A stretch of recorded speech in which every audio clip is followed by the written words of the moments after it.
There was a time when we were cricket world champions. And in the same year, we were hockey champions. I was fortunate that I was in Sydney at that time when Pakistan won the world. And this was not the first time that Pakistan won the World Cup. And there was a time, and the same time, we had number 1 and number 2 from Pakistan. So the final of British Open used to be between Jamshed Khan and Jahangir. And for 8 consecutive years, one gentleman, and 7 consecutive years, other gentleman was actually champion. And incidentally, on the same year, we had a snooker championship for Pakistan. So this was the situation of Pakistan, right? And we were one of the best cotton growing countries. And our diamond and rubies were matchless. Our surgical goods used to be used in all the modern operation theatres all over the world. And we had a wonderful textile industry. We have a beautiful desert, we have got scenic places, tourist places, golden beaches, and an agricultural land. But unfortunately, and above all, we have got one of the countries of the world where the biggest, the largest young population is there in the country. And a single human being is much bigger than a Pentium 5 computer. So we have got immense human resource available here. And this immense human resource can be actually directed to make this country one of the prosperous countries of the world. Unfortunately, this is the situation. This is the situation of our institutions. Institution may be judiciary, may be parliament, may be government offices, may be educational institutions or financial institutions. This picture actually tells us the situation of our institutions. Unfortunately, Pakistan is ranked as one of the poor countries. One of the poor countries. And this is the situation. This is not at the individual level. I'm sorry, there is some problem with this. This is not only at the individual level, this is actually at the country level. अभी भी सारे कहते हैं कि पाकिस्तान को धक्का लगाना. So, you told your reasons to attend this workshop. For me, this is the reason for this. Because there are two types of people in the world. One are consumers of technology who have got iPhones in their hand or a Samsung phone in their hand, and they think they are very prosperous people because they have got a telephone worth so many lakh rupees in their hand. But actually they are not prosperous. Prosperous are the people who are manufacturers, who are the producer of the technology. Unfortunately, for some time, because of illegal money coming in Pakistan and changing the value system of our society, we thought that if we are very good consumers and we have got all the facilities in our hand and in our home, we are prosperous people. Like someone told me, Bahawalpur ने बड़ी तरक्की कर ली है, Bahawalpur में KFC और McDonald भी आ गया. मैंने उससे कहा कि ये मैकडोनल्ड और केएफसी की तरक्की है कि वो अमेरिका से बहावलपुर तक आ गया. यहाँ का मोहम्मद बशीर बर्गर वाला अगर उसकी 4 फ्रेंचाइज यहाँ कायम हुई होती फिर हम कहते बहावलपुर की तरक्की. बहावलपुर का जो सोन हलवा है उसकी 15 फ्रेंचाइज दुबई के अंदर होती और जगह पर होती तो हम कहते कि बहावलपुर की तरक्की. तो प्लीज ये कॉन्सेप्ट आप यूथ को समझना बहुत जरूरी है. Just having expensive gadgets in our hand does not mean we are prosperous. Are we making the technology or not? Then we are prosperous. और उसकी जो basis है, वो actually research है. दुनिया में हम समझते हैं ना कि हमारे आबाओ-अजदाद बहुत ज़्यादा थे और हम उनको relate करते हैं, वो बहुत नेक भी थे. मगर उसकी prosperity की reason जो थी, वो बुनियादी तौर पर उनकी इजादात करने की सलाहियत थी. Social research and scientific research. जिस तरीके से साइंटिफिक रिसर्च जरूरी है, सोशल रिसर्च उसकी बैकग्राउंड बनती है. Unless and until our mind is not research oriented, we will remain consumers of the technology, hence you poor. तो ये बेटा मेरी रीजन है आपके साथ आके ये बात करने की कि अपने माइंड सेट को टोटल चेंज करना है और उसकी बेसिक्स में इंशाल्लाह आपसे अर्ज करता हूँ। तो मेरी एक्सपेक्टेशन ये है कि जब ये वर्कशॉप खत्म होगी तो participant will be become a change agent of promoting a culture of research in the global perspective. ये लफ्ज सुन के लोग एकदम हंसने लगे। मैं सियालकोट में आगे ग्लोबल से ग्लोबल तो हम पेपर लिखेंगे, yes it is global. If a funny prank can become viral all over the world, it has no content, but it becomes suddenly viral. Why not a scientific idea? Nowadays, to be a global is no problem. You just have a brilliant idea, this can become global within few minutes. And we are able to develop a team, जो कि आपने कहा है, and we become a change agent. But the objectives जो हमने achieve करने हैं इसमें, वो actually ये ऑटो वर्किंग ऑटो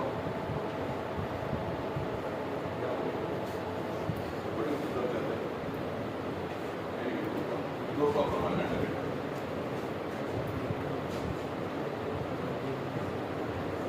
देखिए को ऑल्टरनेट इसका बटन करना वैसे कोई बात। अच्छा और ये देखिए अगर हम सीरियस होकर 2 घंटे बैठे रहेंगे मुझे उम्मीद है कि इंशाल्लाह at the end of the workshop all of us will be able to develop a research proposal and actually start conducting a research, right? And those who are seniors, they will be able to supervise their juniors for their research projects. What is this?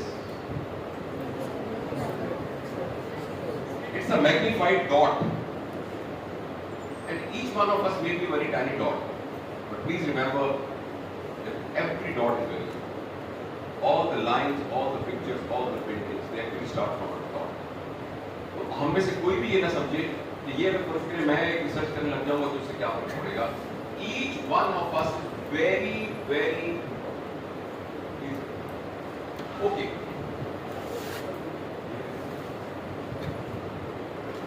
Okay, fine. बस ये भी ground rule है, please अपने mobile वगैरह छोड़ दीजिएगा, इसको of करके जेब में डाल लीजिए। वीडियो वगैरह ना बनाइए, उसका कोई वजह से। Okay now let's start. Already seat belt tight. इस पिक्चर को गौर से देखिए, ये बड़ी फेमस पिक्चर है जिसका मोनालिसा इस लेवल की पिक्चर है। और आप बताइए इस पिक्चर का नाम क्या होगा, कैप्शन इसका बताइए। आप अपने ज़हन में सोच के इसका कैप्शन बताइए, इसका नाम क्या होगा। Anyone? Suggest a caption. Anything which at random comes in your mind, please. Okay, one of you. A bit louder. Sadness. Okay. Do you do like this when you're sad? Okay. Yes. Infinity and beyond. Transformation. Spread knowledge. Thank you very much. Actually, the one who painted this, उसने इस तस्वीर का नाम रखा knowledge. अच्छा पता है उसने क्यों उसका knowledge का नाम रखा? लेकिन knowledge के बारे में मैं आपको थोड़ा सा historical background बताना चाहता हूँ. Knowledge होता क्या है वैसे? What is knowledge?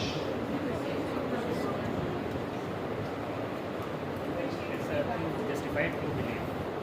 True justified belief. Very nice. इसको मैं बात करते हैं, आप ये पहले चीज पढ़ चुके हैं कि true justified belief is called knowledge. अभी हम उसको समझते हैं कि ये क्या चीज है। देखिए इसका एक बैकग्राउंड ये है कि जब इंसान इस दुनिया में आया ना तो उसने आके देखा कि कुछ तो बेसिक फिनोमेना थे जो नजर आ रहे थे कि सूरज निकल रहा है, चांद निकल रहा है, बारिश हो रही है, तो उसको समझ आ सकता था। लेकिन उसके जहन के अंदर कुछ आफाकी सवाल भी आए थे। मैं क्यों पैदा हुआ, ये कायनात किसके लिए है, मौत के बाद क्या होने वाला है, और इसके अलावा बहुत से ऐसे सवाल थे which were actually kind of a universal questions। तो उसको समझ नहीं आ रहा था कि इसका जवाब क्या है। तो इंसानी शौक के जहन में आया कि कोई एक बड़ी ताकत मौजूद है, वो कोई भी उसको क्रिएटर कह रहे हैं, उसको कोई भी ताकत, उस ताकत को सारा कुछ पता है। और कुछ लोग ऐसे हैं जो उस ताकत से कनेक्ट हो सकते हैं और उसको सब कुछ पता है, और जो उसके जरिए से मुझे पता चलेगा वही सही नॉलेज होगा। इस पर्सपेक्टिव का नाम था ड्यूलिस्टिक पर्सपेक्टिव, जिसका मतलब है चीजें या हैं या चीजें नहीं, व्हाट राइट और रॉन्ग, सही और गलत, ये है या नहीं है। इस पर्सपेक्टिव का नाम था ड्यूलिस्टिक पर्सपेक्टिव। और इंसानी शऊर उस ड्यूलिस्टिक पर्सपेक्टिव को कभी चैलेंज नहीं कर सकता। बस तो मैं छोटा सा था तो हमारे घर में हमारी नानी अम्मा ने बताया था कि अगर नमक जमीन पे गिर जाए ना तो क़यामत के दिन आंखों से उठाना पड़ेगा। अच्छा, अब मुझे पता है कि नहीं उठाना पड़ता, लेकिन अभी भी मैं नमक गिरा दूंगा, मुझे एकदम मेरे दिल को कुछ होना शुरू हो जाएगा, राइट? क्योंकि वो नॉलेज इस तरीके से ड्यूलिस्टिक वे में मेरे अंदर इनकॉर्पोरेट हुआ। जैसे जैसे इंसान के शऊर ने तरक्की की, ड्यूलिज्म का यही मतलब होता है ब्लैक एंड व्हाइट, यस और नो। लेकिन जो ही इंसानी शऊर आगे बढ़ता गया तो इंसानों ने देखा कि जो फैक्ट और नॉलेज है, this is not actually absolute, because if someone is very pretty, there may be someone who is prettier than him or her. तो pretty होना कोई absolute term नहीं है, ugly होना कोई absolute term नहीं है, fast होना कोई absolute term नहीं है, because if someone is fast and if someone is 10 times more fast, then this will be slow in comparison with someone. So actually to be fast is not absolute, to be slow is not absolute, to be short is not an absolute, and to be long is not absolute. इस perspective का नाम है relativist perspective. ये चीजें एक दूसरे के साथ in relation to each other define होती हैं, एब्सोल्यूट टर्म्स में डिफाइन नहीं होती। जब ये relativist पर्सपेक्टिव आया तो इसके अंदर yes और no की बजाय a third thing was incorporated. This is short, this is long, this is right, this is wrong. लेकिन this is dualistic perspective of seeing the reality. The relativist perspective कहते हैं yes, this is long, this is short, but this may not be long, this may not be short. So this perspective, when it is entered into world view of an individual in a society, इसके कोख से research ने जन्म लिया, doubt ने जन्म लिया, और उस डाउट की वेरिफिकेशन का नाम actually research. Did you get my point? Because the only absolute truth is अल्लाह सुब्हानहू व तआला, बाकी तमाम चीजें दुनिया में रिलेटिव। अच्छा, अब आप इस सारे के चक्कर में जितना कुछ मैंने बैकग्राउंड बताया है, अब आप नॉलेज को डिफाइन करेंगे तो जैसे आपके कोलीग ने ये पढ़ा हुआ है किताब से, knowledge is defined as justified true belief, जैसे उन्होंने राइट किया। इसको गौर से देखिएगा इस पिक्चर को, ये है ट्रूथ, पूरी कायनात में फैला हुआ है। और हमें ये बात पता है कि 99.8% जो कायनात है वो एक्चुअली विजिबल नहीं, जो कुछ विजिबल है ना, ये ओनली 0.02%, और जो विजिबल है वो इतनी बड़ी है कि जमीन एक स्पेक ऑफ डस्ट, जो कि पूरे रेगिस्तान के अंदर एक स्पेक ऑफ डस्ट है, उसके इतनी भी नहीं है। और उस जमीन पर मेरी क्या हैसियत है? तो जो विजिबल कायनात है वो 0.02% है, और वो इतनी है कि हमारी कंसेप्शन के अंदर नहीं आ सकती। तो जो एक्चुअल रियलिटी है वो कितनी बड़ी है? वो जो सारी रियलिटी है दैट इज ट्रूथ, और इसके साथ हमारा एक बिलीफ सिस्टम है, and our belief system actually overlaps over truth. कुछ चीजें ऐसी जो हमें बिलीव है, बिलीव से मुराद सिर्फ रिलीजियस बिलीफ की बात नहीं कर रहा, जो हमारा दुनिया के बारे में एक बिलीव है, ओवरऑल हमारा बिलीव है about the reality of the life. तो this reality may be truth, may not be truth, और जितना ये ट्रूथ के साथ ओवरलैप कर रहा है, ये वाला जो एरिया है ये वो है जो हम जानते हैं, और अगर हम इसको किसी मेथड के साथ वेरीफाई भी कर ले तो उसका नाम नॉलेज है। यानी मैं इस सर्जरी के कॉन्टेक्स्ट में ये जानता हूं कि अगर फर्ज करें ऑपरेशन, जानता था आज से 8-10 साल पहले कि अगर फर्ज करें एक स्मॉल कट का एनास्टोमोस किया जाए तो आप 5 दिन के बाद ओरल शुरू करवाएं, और अगर आप लार्ज कट का एनास्टोमोस करें तो 7 दिन के बाद ओरल शुरू कराएं, and that's what we used to do, and this was our knowledge. लेकिन उसके बाद जब साइंटिफिक रिसर्च हुई तो ये पता लगा कि एक्चुअली तो आपको नील बाई माउथ रखने की जरूरत ही नहीं है, क्योंकि आप एनास्टोमोस में इसलिए पानी नहीं डाल रहे खाने के लिए कि वो लीक ना कर जाए, लेकिन उस जगह से 1000 CC saliva, 1000 CC gastric juice, और 1500 सीसी वायल और 4000 सीसी इंटेस्टाइनल जूस तो गुजर ही रहा है। तो अगर आप एक 35 ml का एक फ्लूइड का सिप दे देंगे उसको ऑपरेशन के 2 घंटे के बाद, तो कुछ भी नहीं होगा। और वो नॉलेज इस सारे साइंटिफिक प्रोसीजर की वजह से चेंज हो गया। तो in other words, knowledge is what is our belief and that is our true belief as well, because part of our belief is outside the truth as well, which may not be true. वो उसके ऊपर overlap कर रहा हो और उसका सिर्फ वो पोर्शन जिसको हम वेरीफाई कर रहे हैं। बहुत चीजें एम्पिरिकली एनेक्डोटल वे में हम जानते हैं। और प्लीज अपना कॉन्सेप्ट, आप हमें जब बिलीफ की बात करते हैं तो हमारे जहन में रिलीजियस कॉन्सेप्ट सिर्फ आ जाते हैं।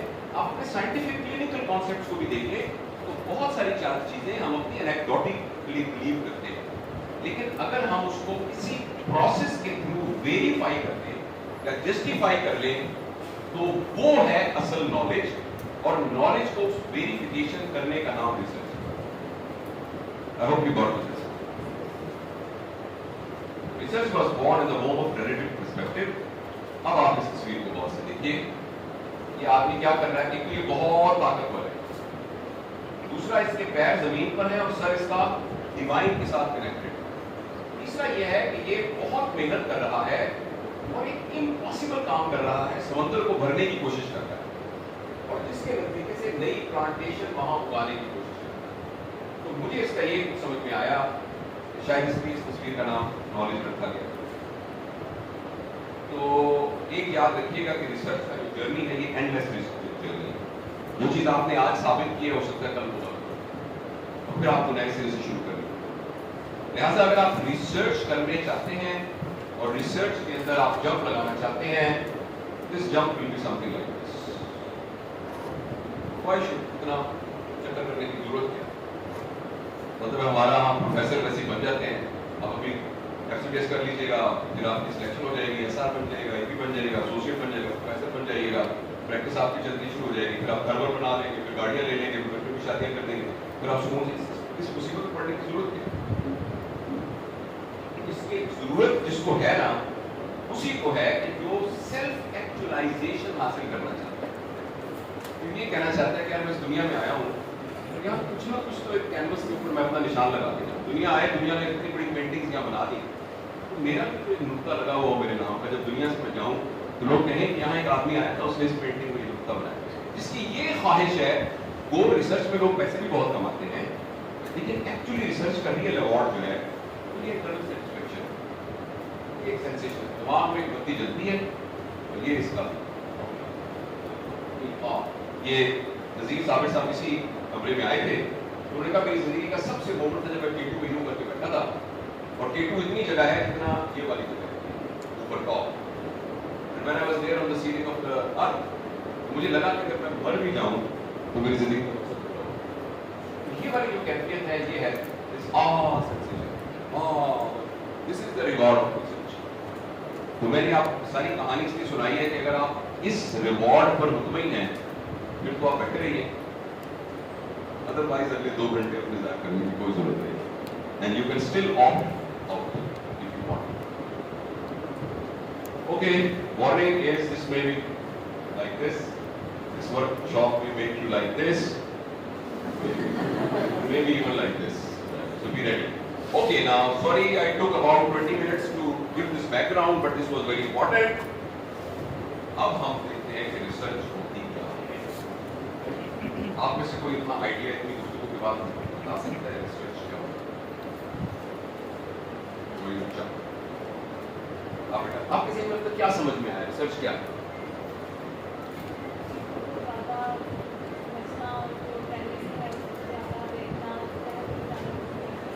हाँ, देखना, लेकिन एक प्रोसेस के through which is a verifiable process। तो लिहाजा ये डेफिनेशन है। अच्छा, इस पूरी हमारी टॉक के दौरान सिर्फ 2 स्लाइड हैं जो आपको जुबानी याद करनी पड़ेगी, इसके अलावा कुछ नहीं। ये उनमें से एक, मैं इसको स्लो पढ़ता हूँ। इसके जो ब्लू वर्ड्स हैं उनके ऊपर आप गौर कीजिएगा।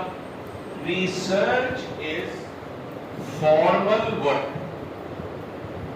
ये ऐसे नहीं होता कि भाई मैं कैटरेक्ट का ऑपरेशन करता हूं और मैंने इस साल जो है वो 25,000 ऑपरेशन किए थे, मेरा बहुत तजुर्बा है। मैं लैप्रोस्कोपी कोई सिलेक्ट करता हूँ, मेरा ये नहीं है, वो इनफॉर्मल है, मेरा बहुत तजुर्बा है करने का, वो इनफॉर्मल। ये फॉर्मल वर्क है, प्लीज याद रखिए, पहली रिक्वायरमेंट क्या है? It's a formal work. आप प्लान करेंगे, स्ट्रेटजी करेंगे, उसका एक प्रोसीजर बनाएंगे, उसको डॉक्यूमेंट करेंगे, it's a formal work. Number 2, undertaken systematically. This process has to be taken systematically, और वो समझेंगे सिस्टमैटिक क्या है। To increase the stock of knowledge, ये क्यों कर रहे हैं? पूरी दुनिया में एक इल्म मौजूद है, स्टॉक ऑफ नॉलेज। मैं उस स्टॉक ऑफ नॉलेज के अंदर एक नई चीज का इजाफा करूंगा, या एक कॉन्सेप्ट को वेव ऑफ करूंगा पुराने को, एक नए ख्याल को मैं लेके आऊंगा और स्टॉक ऑफ नॉलेज में डाल के करूंगा क्या? उसके जरिए से नई एप्लीकेशन होगी, नई इजादात होंगी, या मेरा नया रवैया डेवलप होगा। ये डेफिनेशन है रिसर्च की। Research is a formal work systematically perform to increase the stock of knowledge for the purpose of new application. और अगर आप अब उस तस्वीर को देखें, it's a formal work systematically done to increase the stock of knowledge for new application. और अगर हम इसको ऑब्जेक्टिव टर्म में ट्रांसफर करें तो गौर से सुनिएगा, इट्स अ प्रोसेस। ये वही बातें जो चार मैंने कही है, अब उसको मैं ऑब्जेक्टिवली ट्रांसलेट कर रहा हूं। A process of systematic data collection, analysis, interpretation in order to find solution of the problem. ये एग्जैक्टली वही चार बातें। इस कमरे में जब मैं आया, आके सिस्टमैटिकली मैंने देखा कि कितने लोग बैठे हुए हैं, लड़कियां किस तरफ बैठी हुई हैं, लड़के किस तरफ बैठे हुए हैं, लड़कियों का बिहेवियर क्या है, लड़कों का बिहेवियर क्या है, और मैंने उसका एनालिसिस किया, फिर उसका इंटरप्रिटेशन किया। फिर मैंने ये फैसला किया कि इस हॉल के अंदर मैंने क्या तब्दीलियां लेकर आनी हैं। इसी तरह किसी भी सर्कमस्टांसेस में जो डाटा फैला हुआ है, हमने उस डाटा को कैसे कलेक्ट किया, कैसे एनालिसिस किया, कैसे उसको इंटरप्रेट किया, और उससे फिर नतीजा क्या है, इसका नाम रिसर्च। आई होप आप समझ गए होंगे ये बात। Fine.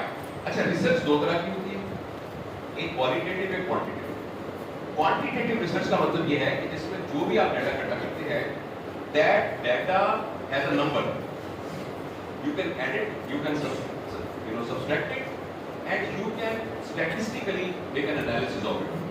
That is, you can make a mean of it, median of it, average of it. समझ गए बात? और दूसरी रिसर्च होती है qualitative. Qualitative research is actually mother of the research. For example, what is the perception of the parents whose children are going to take admission in medical college about their future career? अब ये सवाल आपके ज़हन में आया, इसको जब research करेंगे आप, इसके जवाब में आपका नंबर नहीं आएगा, आपका जो डाटा आएगा वो एक क्वालिटेटिव डाटा आएगा। What was the reason of YDA strike against government policies, and what were the impacts of that YDA strike, positive or negative? अब जब ये आप करेंगे तो this will be a qualitative research, right? जैसे मैंने आपको बताया है कि the mother of research is a qualitative research. माशरे में इतनी तब्दीलियां आती हैं तो क्वालिटेटिव रिसर्च से आई है ज्यादा। हाउएवर, फॉर आवर पर्पस, सबसे मैं थोड़ा सा क्वालिटेटिव रिसर्च को टच करूंगा, लेकिन हम एक्चुअली सिर्फ क्वांटिटेटिव रिसर्च की बात करें। तो जब भी हम आगे जितनी भी स्लाइड्स होंगी वो क्वांटिटेटिव रिसर्च को ही एड्रेस करेंगे। अच्छा, मैंने इसको आसान बनाने के लिए ये किया है कि जिस तरह खाना पकाने की तरकीब होती है ना, वैसे तरकीब के तौर पर मैं आपको बता दूंगा recipe of making a research, just recipe of making a कढ़ाई कोर्स, ताकि आपको याद रहे। अभी तक आप बोर तो नहीं हो रहे? आज शाम को हम डॉक्टर फरियाल के घर खाना खाने जाएंगे। मैं तो बहुत दफा खाना खाया उनके घर, फर्ज करें हम खाना खाने जाएंगे घर, तो या ये हमें दावत पे बुलाएंगे, तो ये दावत पे बुलाने से पहले आज आपको पता लगे कि 25 लोग आपके घर आएंगे, तो आप उसकी तैयारी कैसे करें?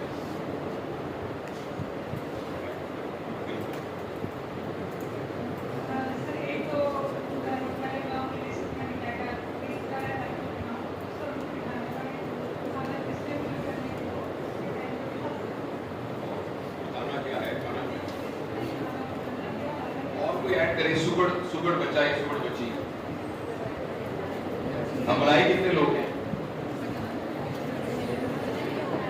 क्वांटिटी कितनी होगी, किस किस्म का खाना, चाइनीज खाना खिलाना है कि देसी खाना खिलाना है, ये बारबेक्यू कराना है या ऐसे जूस मिला के बेच देना है, और हाँ उसके इंग्रेडिएंट्स क्या होंगे, किसी से इजाजत मिलेगी,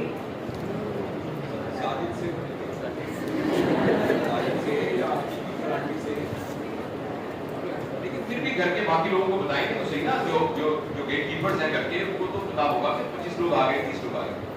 अच्छा, और फर्ज करें कि मैं अजीब सी बात कर रहा हूँ, एक बात समझाने के लिए कर रहा हूँ, तो मैं कहूँ कि ख्याल ये हम में से कोई है कि हम ना खाना खाने के बाद थोड़ा सा शीशा पीते हैं, वो भी इंतजाम कर रहे हैं, वो मुश्किल है, वो कैसे वो मुश्किल है। अच्छा, अब ये सारी जो मैंने एनर्जी की है ना, इसको थोड़ा ज़हन में रखिए।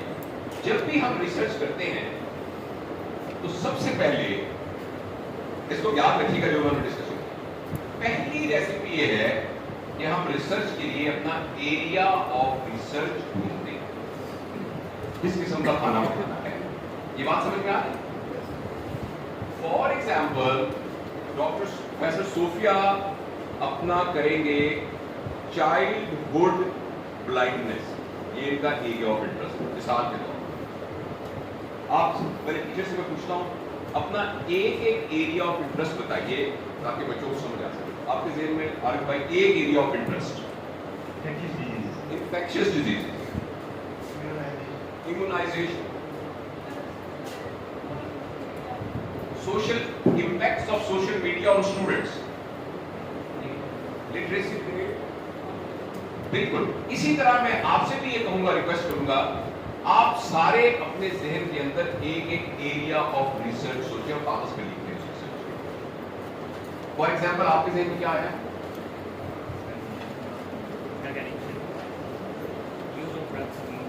Okay, drug addiction among the student, psychiatric disorders among the students, public hygiene, कोई क्लिनिकल टॉपिक,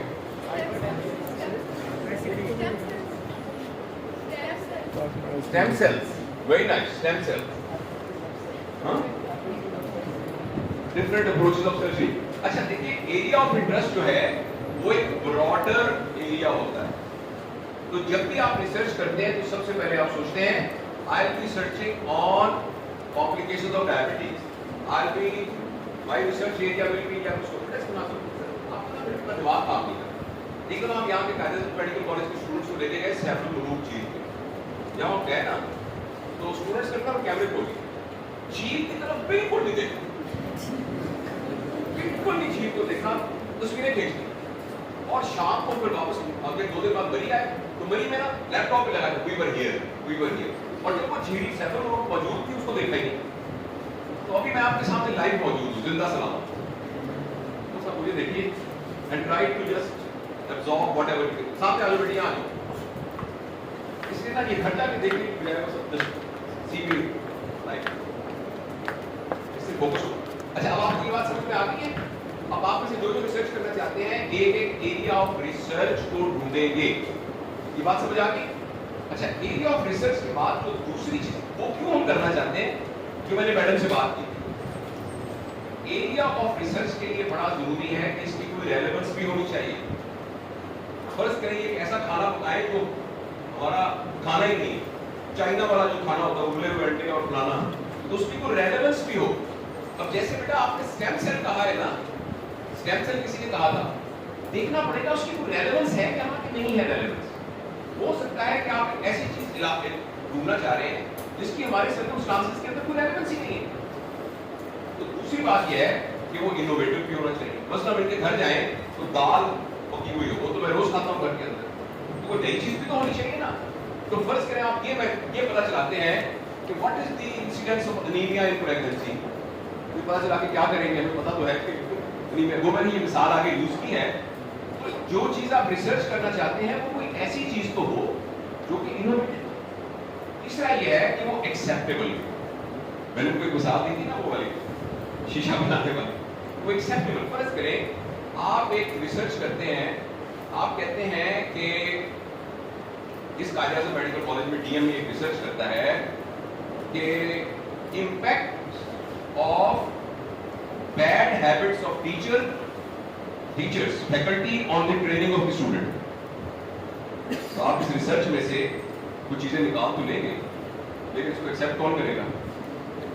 जब टीचर्स को पता लगेगा कि आपने उसको पब्लिक कर दिया है कि ये 4 बातें टीचर्स ने ऐसी थी, हालांकि ये सच बात है, क्या सच हो सकती है, मगर उसकी एक्सेप्टेबिलिटी है कि नहीं है, ये बहुत जरूरी है। और आखिर ये है कि वो कॉस्ट इफेक्ट से आपने स्टेम सेल कहा है, हो सकता है कि उसका जो टेस्ट कराना हो वो उसको अमेरिका भेजना पड़ता हो, कि हमारी लेबोरेटरी में होता ही नहीं है।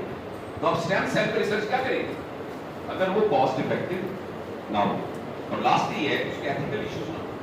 बस तो यहाँ एक रिसर्च छपी थी कि incidence of chest injuries because of the sharp Apple after Muharram season, after Muharram. अब ये किसी के रिलीजियस सेंटिमेंट हिट हो रहे हैं इस बात से, जिसने वो इंजरी इन्फ्लिक्ट की है अपने ऊपर, he has done it for a faith। मैं मिसाल के तौर पर आपको कह रहा हूं, तो अब ये इसकी एथिकल इश्यूज अराइज कर रहे हैं। क्या आपने किसी ग्रुप को मार्जिनलाइज कर दिया है? आपने ये कहा है कि incidence of drug addiction amongst these foreigner students of Quaid-e-Azam Medical College. So you have actually marginalized the group, so that is not ethically correct. तो ये मैं आपको इसलिए कहानी बता रहा हूँ कि जब हम एरिया ऑफ इंटरेस्ट बोलते हैं, आखिर इस रिसर्च को आपने कहीं से ग्रांट लेनी है ना, कहीं पब्लिश करना है, तो college of physician and surgeon का ये पेज है। जब भी आप रिसर्च के लिए कोई भी प्रोजेक्ट बनाएंगे, इसमें से आप खुद नंबर देंगे कि रेलेवेंस में उसके कितने, 3 में से कितने नंबर हैं, इनोवेशन में कितने नंबर हैं, और ये टोटल 18 नंबर बनते हैं। मिनिमम 70% नंबर होने चाहिए, तो आपकी रिसर्च इस काबिल है कि वो छपे या उसको ग्रांट मिले, वरना वो नहीं मिलेगी। आपको समझ में आ गई? तो this is the first thing. I hope you understood it. The first thing to a research is area of interest, and after in area of interest those 5 things has to be looked into। ये slides में यही छोड़ जाऊंगा, you can always use it, अपने computer में भी copy कर सकते हैं, you can always use it। so ये आपकी स्लाइड्स है। okay, the second is once you have done a research, decided about research area, अब आप सेकंड चीज जो चाहिए वो है रिसर्च ऑब्जेक्टिव। रिसर्च ऑब्जेक्टिव का दूसरा नाम है रिसर्च क्वेश्चन। आफ्टर ऑल आपने कहा चाइल्डहुड ब्लाइंडनेस, तो चाइल्डहुड ब्लाइंडनेस में क्या, may be reasons of childhood blindness, may be complications of childhood blindness, may be treatment of childhood blindness, may be prevention of childhood blindness. तो ये जो एक सवाल आपके जहन में आया है, that question is called actually research objective. जिस तरह एरिया ऑफ इंटरेस्ट एक ब्रॉड चीज होती है, रिसर्च ऑब्जेक्टिव एक नैरो चीज होती है। और चूंकि ये क्वेश्चन है, लिहाजा it has to be in the terms of a question, right? ये बात समझ में आ गई? अब मैं आपसे कुछ मिसालें पूछना चाहता हूं। आप में से जिसने स्टेम सेल कहा था, तो ये तो आपका एरिया था, तो रिसर्च ऑब्जेक्टिव क्या होगा?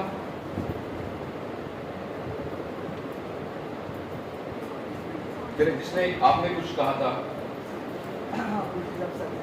डिफरेंट अप्रोचेस ऑफ सर्जरी, ये उन्होंने एरिया कहा था, तो रिसर्च ऑब्जेक्टिव क्या होगा?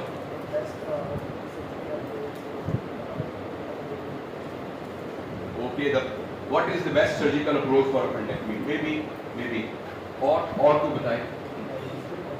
पब्लिक हाइजीन तो आपका एरिया था ना, अब उसमें क्या?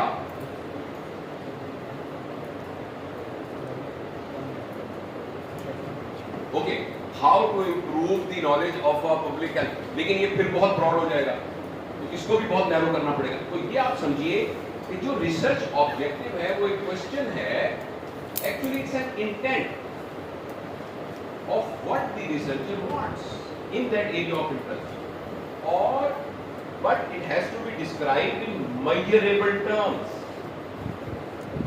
ये बात समझ में आई?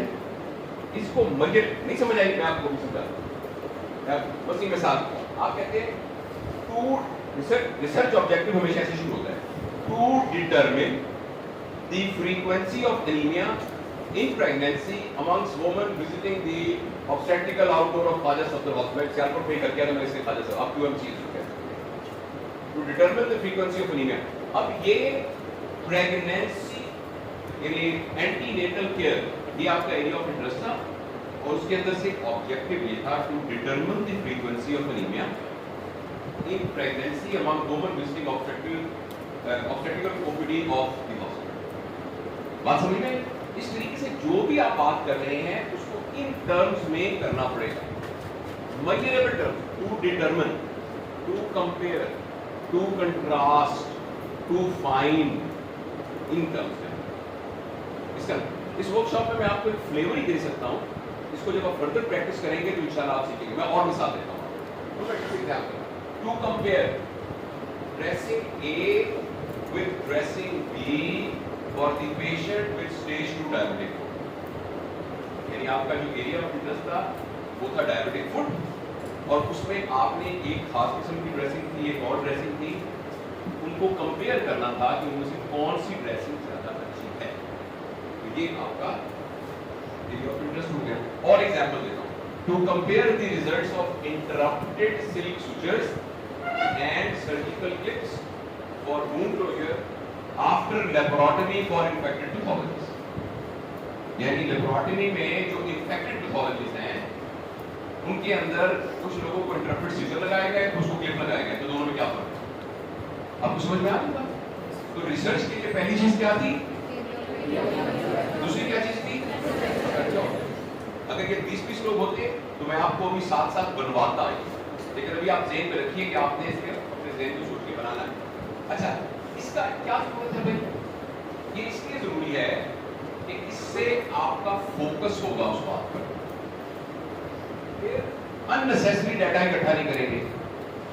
आपने सिर्फ ये देखना है कि एनीमिया कितनी औरतों को एनीमिया था, उतना ही डाटा इकट्ठा करेंगे जितना चाहिए, क्योंकि वो आपका जो रिसर्च ऑब्जेक्टिव है दैट विल गाइड यू तो क्या का डाटा, अदरवाइज आप अननेसेसरी डाटा इकट्ठा करते रहेंगे। और इसके अलावा आगे आपको समझ में आएगा कि स्टडी डिजाइन क्या होती है, क्योंकि अगर इन्होंने ये फैसला किया है कि इन्होंने हमें बारबेक्यू खिलाना है तो इनको प्लेटिंग और तरह की रखनी पड़ेगी, टेबल को और तरह लगाना पड़ेगा, फिर उन्हें सूप पिलाना है तो इनको फिर कुछ और। अब सूप को ये स्ट्रॉ से नहीं होने पिला सकते, उसके लिए चम्मच वो स्टील वाला रखेंगे तो हमारे चल जाएंगे, तो इनको उसके लिए कुछ लवाज़मात डिफरेंट रखने पड़ेंगे, जिसको हम एक्चुअली स्टडी डिजाइंस कहते हैं। तो इसलिए ये सबसे पहले एरिया ऑफ इंटरेस्ट के बाद रिसर्च ऑब्जेक्टिव का पता होना बड़ा क्लियरली जरूरी है। अगर आपको रिसर्च ऑब्जेक्टिव पता नहीं होगा तो आगे के स्टेप्स आप नहीं कर सकते। Did you understand that? इसके बाद जो तीसरी चीज है, आई एम श्योर कि आपको याद भी होगा, पहला क्या था और आपको समझ में आ गया क्या, दूसरा क्या था और तीसरा क्या है, ऑपरेशनल डेफिनेशन। ऑपरेशनल डेफिनेशन का मतलब ये है कि जब आपने कहा कि I want to find out the frequency of anaemia, तो एनीमिया से क्या मुराद है? अमेरिका में तो 12 से कम होगा तो एनीमिया कहेंगे, हमारे यहाँ कॉमन पॉपुलेशन का 10 से ज्यादा होता नहीं है खवातीन के अंदर प्रेगनेंसी के अंदर। तो यू हैव टू डिफाइन कि anaemia will be considered when haemoglobin is less than 8 for example. इसी तरीके से इसमें to compare dressing A, what is dressing A? Dressing A is a commercially made dressing called Theodol, marketed by फलां company, उसका। Dressing B से मुराद एक cotton gauge है जिसके ऊपर वैसलीन लगाई गई है और उसके ऊपर पॉलीफिक्स स्केल लगा है फॉर एग्जांपल। अच्छा, डायबिटिक फुट स्टेज 2 क्या है? As it has been shown in a classification written in that book, या डायबिटिक फुट 2 वो है कि जिसमें स्किन इन्वॉल्व है, मसल्स सॉफ्ट टिश्यू इन्वॉल्व है, मसल्स इन्वॉल्व है लेकिन टेंडन्स और बोन्स नहीं इन्वॉल्व। इसी तरह आपने ये कहा तो इंटरप्रेट सिल्क का क्या मतलब है कि 2-0 धागे से टांके लगाए जाएंगे 2.5 के फासले में। क्लिप से मुराद ओ वाली सर्जिकल क्लिप से। इन्फेक्टेड पैथोलॉजी से क्या मुराद है?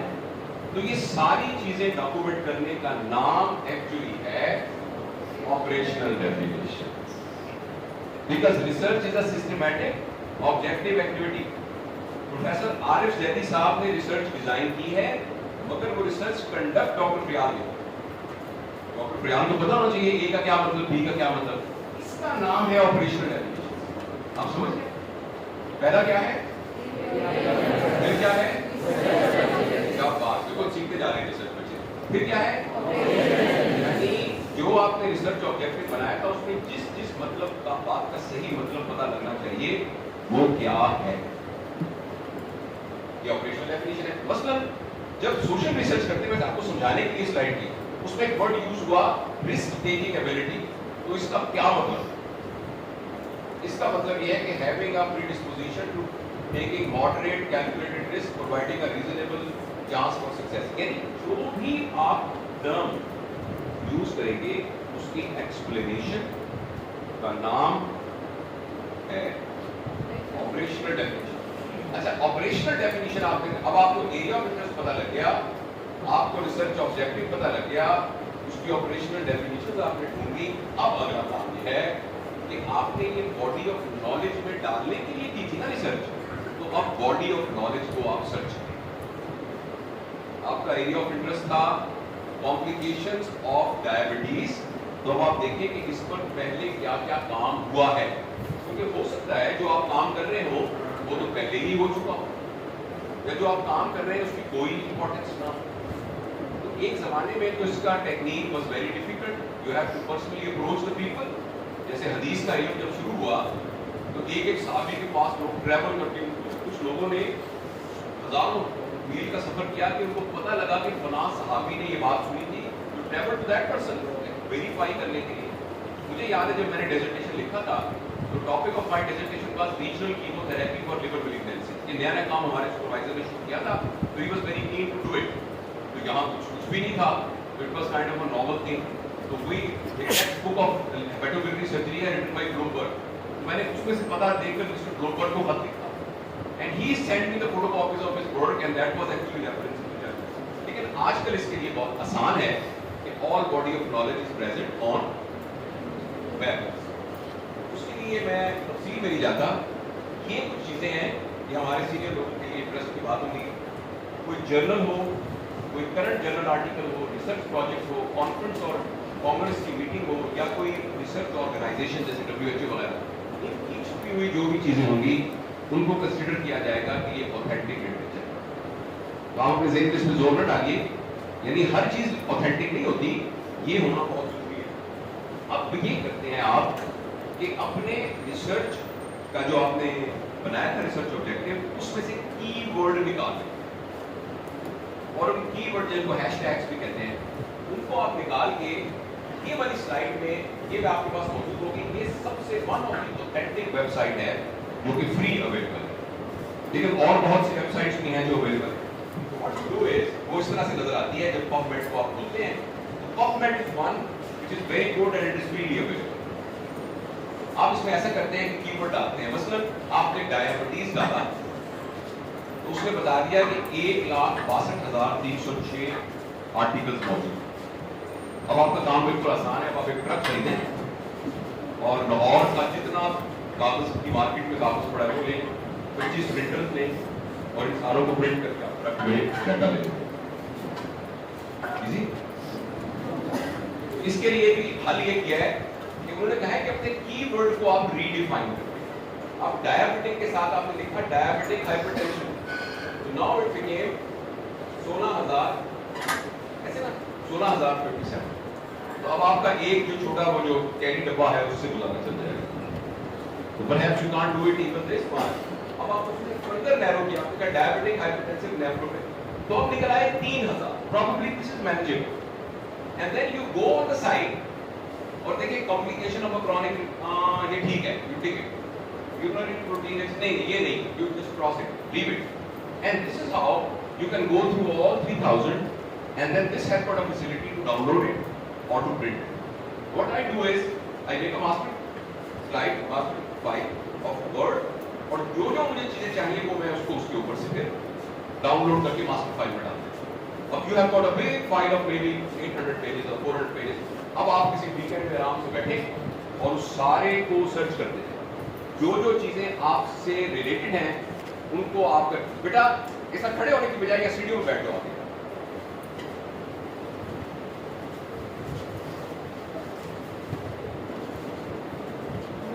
थोड़ा सा स्क्वीज भी हो जाए, थोड़ा स्क्वीज इन भी हो, थोड़ा स्क्वीज इन। Thank you. आप भी थोड़ा squeeze in. Very nice, very nice.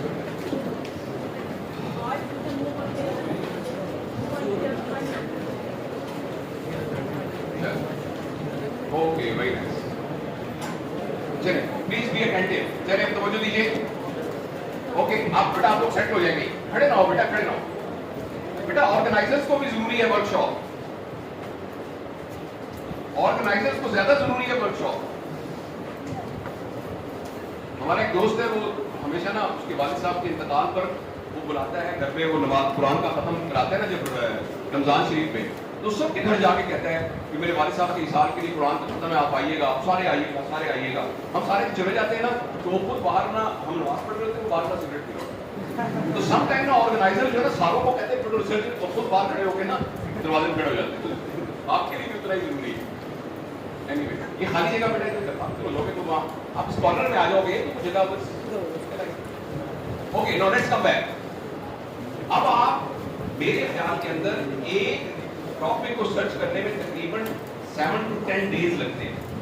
तो आप 7 to 10 डेज के अंदर अपना सारा लिटरेचर सर्च करके you will just actually make a conclusion। और अब क्या करना है? अब हो सकता है पहले क्या आपने क्या किया था, एरिया ऑफ इंटरेस्ट, फिर अच्छा अब तक जो आपने किया है वो it is just like making an architectural plan of your house.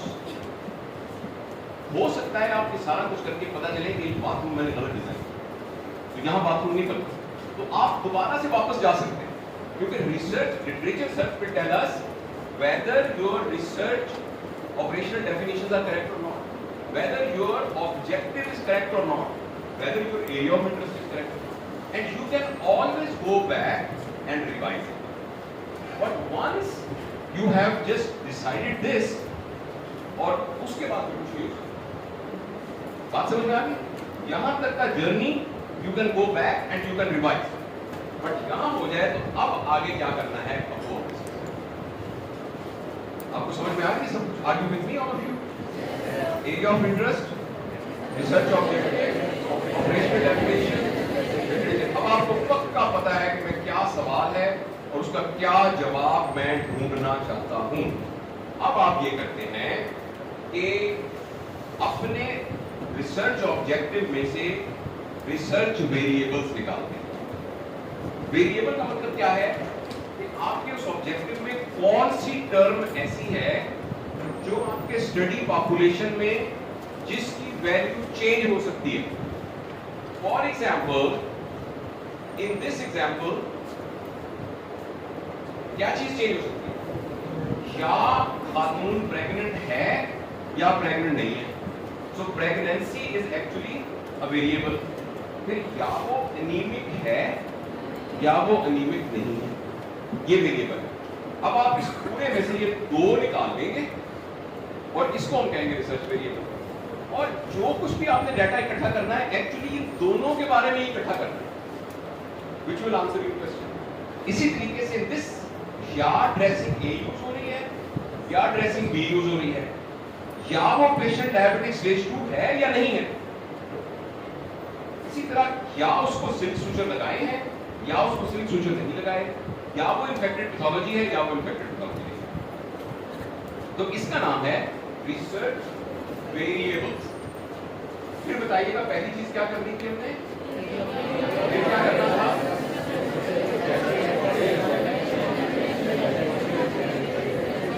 Research. अब ये जो research variable it is a character that can take on different values, it's called research. तो सिर्फ ऑब्जेक्टिव में से आप वो निकालेंगे, इसका फिर फायदा क्या होगा वो आपको मैं बताता हूं। For example age, for example haemoglobin level, for example हमारी रिसर्च ये थी कि what is the outcome of first professional academic scores of a first professional students who coming from a background of O level and A level and background of FSC. जिसमें जो academic score थे वो actually variable थे। और इसी तरह hospital stay, for example जैसे हमने ड्रेसिंग ए और बी कहा था, तो वेरिएबल ये था कि कौन सा मरीज जो है वो ज्यादा देर रहा, कौन सा देर ज्यादा नहीं रहा, तो हॉस्पिटल स्टे मिल गया वेरिएबल। तो जब आप वेरिएबल करें, अच्छा वेरिएबल ये थोड़ी सी है समझने के लिए, ये उनको कहते हैं डिपेंडेंट और इंडिपेंडेंट। यानी जिसकी वजह जो फिक्स्ड होता है वो इंडिपेंडेंट होता है, दूसरा डिपेंडेंट होता है। For example patient is anemic because of pregnancy. It's not other way around. Patient is pregnant because of anemia. ये नहीं है ना. Patient is not pregnant because of anemia or not having anemia. However, anemia is because patient is pregnant or patient not pregnant. You understand that? तो इसको हम कहते हैं dependent और इंडिपेंडेंट वेरिएबल। अब ये बात जरा गौर से समझने की जरूरत है, तो अच्छे रिसर्चर्स जो है ना आप में से उनको समझने। बेटा मोबाइल बंद कर दो। Now this is not a right time. This is not the right time to do a WhatsApp call. Please. Sorry for being little straight. क्योंकि बहुत बेटा मेरा जोर लग रहा है और बड़ी मेहनत लग रही है, तो उसमें अगर कुछ लोग मोबाइल पे लगे हो तो दिस इज नॉट फेयर। देखिए बात सुनिए, एनीमिया हमने ये सोचा कि what is the incidence of heart attack in patient with hypertension. अब ये दो रिसर्च वेरिएबल है ना, तो हम इसकी बुनियाद पर 100 बंदों को हमने देखा जो ब्लड प्रेशर था, उनमें से 20 को हार्ट अटैक, हमने कहा 20% इंसिडेंस है। लेकिन एक बात हम भूल गए कि एक पेशेंट ओबीस था, एक ओबीस नहीं था, एक स्मोकर था, एक स्मोकर नहीं था, एक जो था उसकी फैमिली हिस्ट्री थी हार्ट अटैक की, उसकी फैमिली हिस्ट्री नहीं थी, एक जो था वो उसको हाइपरलिपिडीमिया था, दूसरों को हाइपरलिपिडीमिया नहीं था, एक पहाड़ी इलाके में रहता था, एक दूसरे इलाके में रहता था, राइट, एक का प्रोफेशन स्ट्रेस वाला था, एक का प्रोफेशन स्ट्रेस वाला नहीं था। ये वो तमाम चीजें हैं जो हमारी डॉक्यूमेंट में नहीं की, मगर ये हमारे रिजल्ट को इफेक्ट कर रही है। इनको हम कहते हैं को-फाउंडर्स और कंफाउंडर्स या अदर फैक्टर्स। लिहाजा जब भी आप रिसर्च के सिलसिले में निकालते हैं वेरिएबल्स, तो वो तमाम चीजें जो उस स्टेटमेंट में नहीं लिखी हुई मगर पॉसिबल है कि हमारे रिजल्ट को इन्फ्लुएंस कर सकती हैं, उनके बेस के ऊपर आप अपनी पॉपुलेशन का इंक्लूजन क्राइटेरिया और एक्सक्लूजन क्राइटेरिया बनाएं। और जिसका इंक्लूजन क्राइटेरिया और एक्सक्लूजन क्राइटेरिया अकॉर्डिंग टू कंफाउंडर्स बना हुआ हो, वो रिसर्च उतनी ऑथेंटिक हो। लिहाजा जब आपने ये कहा था to determine the incidence of heart attack in patient with hypertension, तो आपने कहा to determine the incidence of hypertensive patient whose BMI is less than 40, who are and their weight is less than कितना, who are non-smokers and who are urban from the urban population, right? तो ये जितनी चीजें आप add करते जाएंगे उतने आप कंफाउंडर्स को निकालते जाएंगे। यानी अपने इंक्लूजन क्राइटेरिया के अंदर इस तरह की पॉपुलेशन को इंक्लूड करेंगे कि कंफाउंडर्स उसमें इफेक्ट नहीं डाल रहे, तो आपकी रिसर्च जो है वो उतनी ऑथेंटिक होनी शुरू हो जाएगी। ये बात समझ में आई? यहां तक पहुंचने के बाद यू एक्चुअली गो बैक और अपने रिसर्च ऑब्जेक्टिव की स्टेटमेंट को फर्दर रिवाइज करेंगे in such a way that your inclusion criteria and exclusion criteria has to be reflected in the research. I hope you understood और at least you had a little idea. Okay, उसके बाद पहला क्या था, दोबारा याद करते हैं school let me be like a school teacher.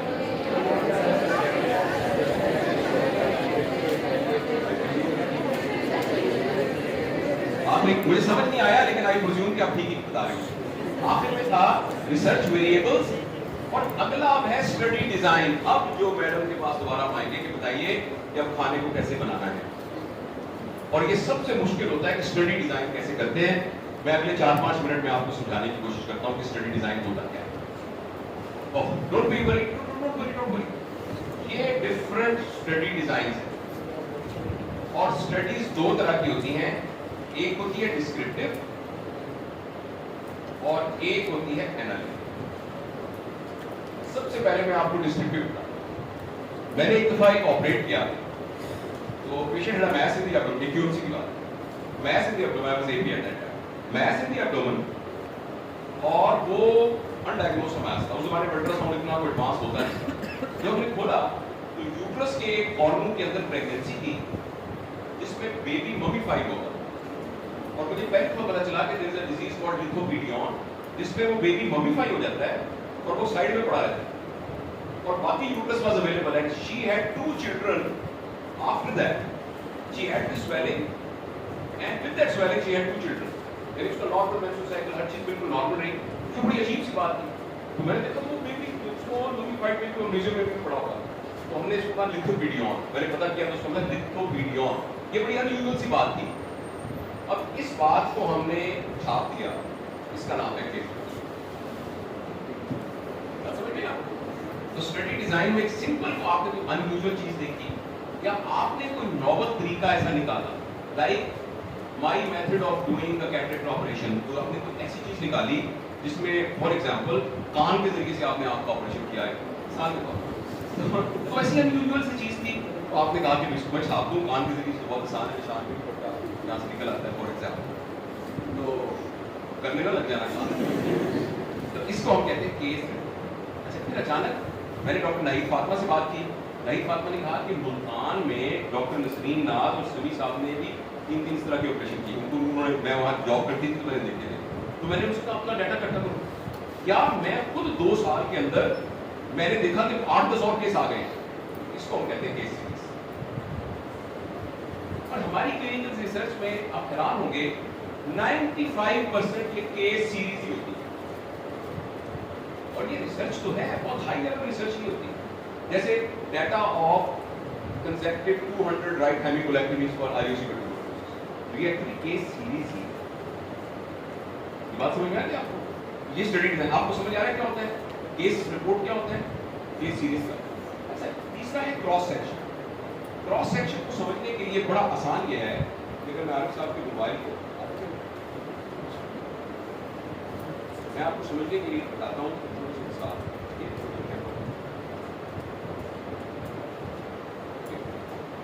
आप सारे के सारे ना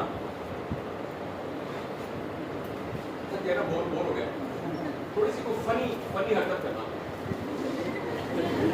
वहाँ जब वाले से 1 टीचर से इंक्लूसिव 1 2 3 गो।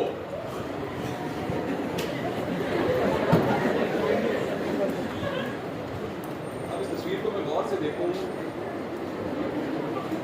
तो professor Sophia always keeps her right hand up. Dr. Arif Saab is a very jolly person.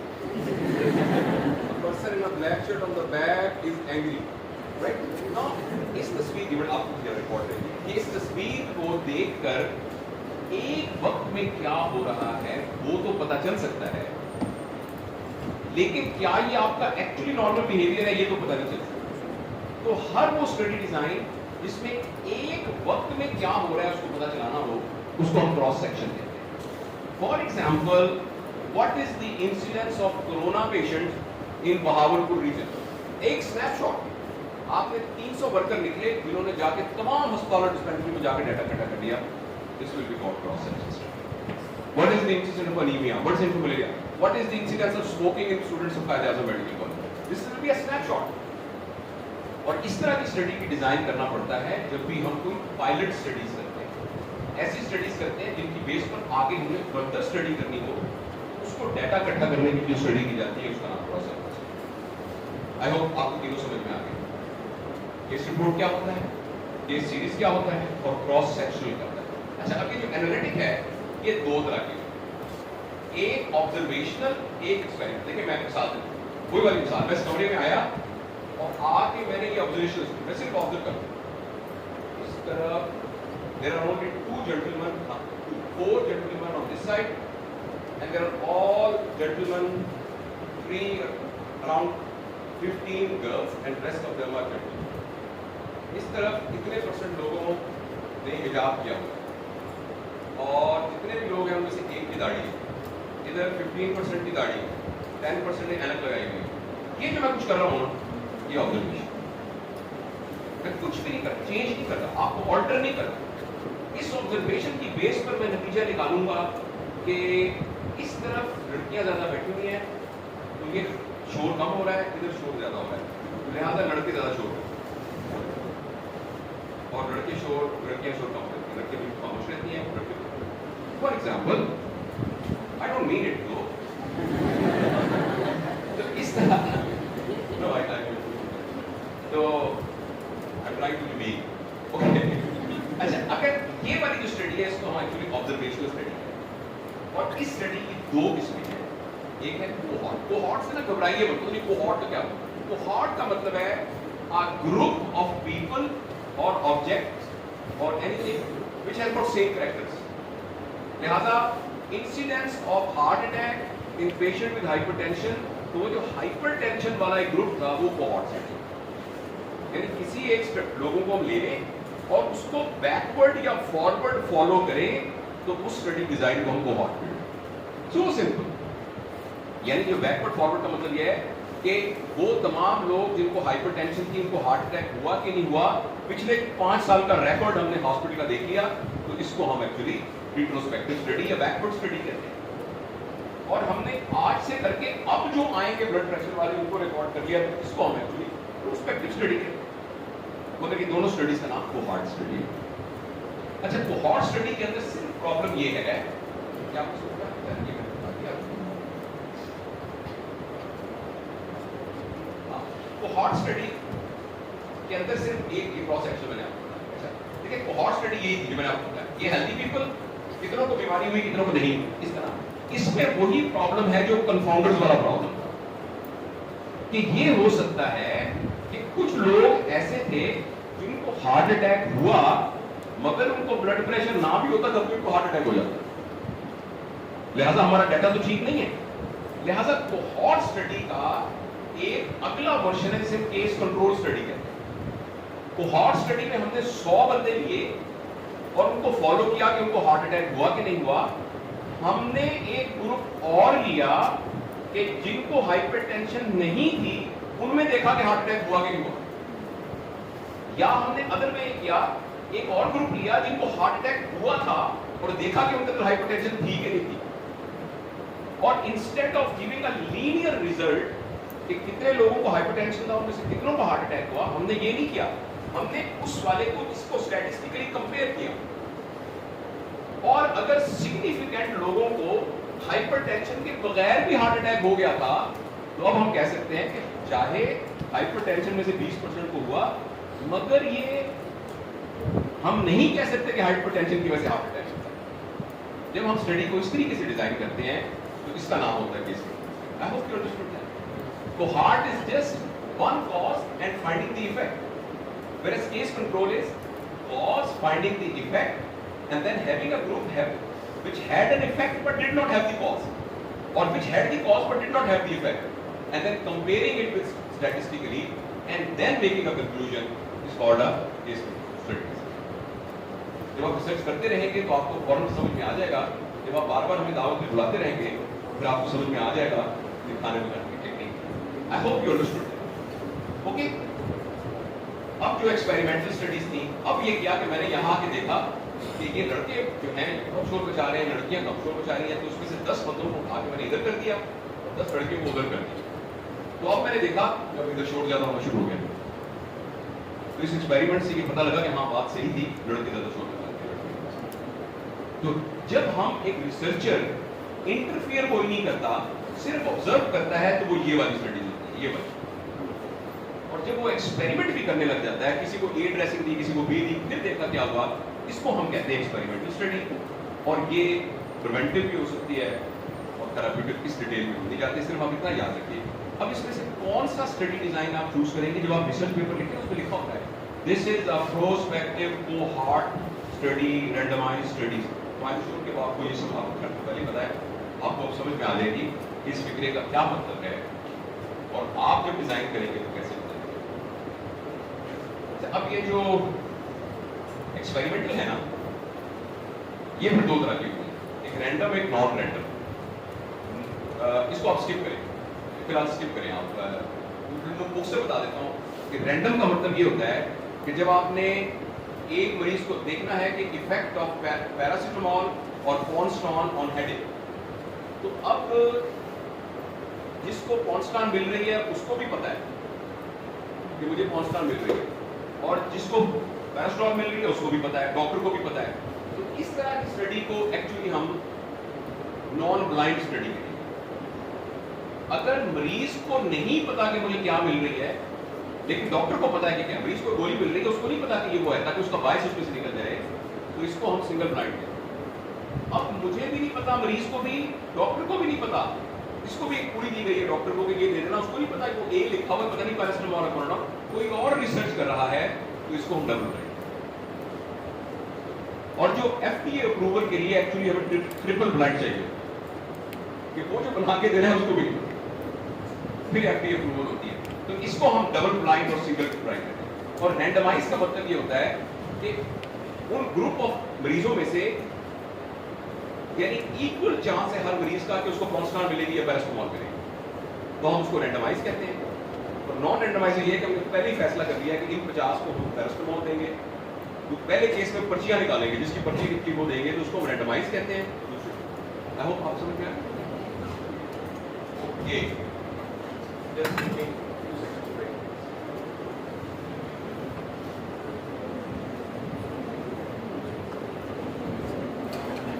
Okay, तो सबसे पहले क्या था, एक only one person will speak. Area of interest, research objective, operational definition, date research, research variables,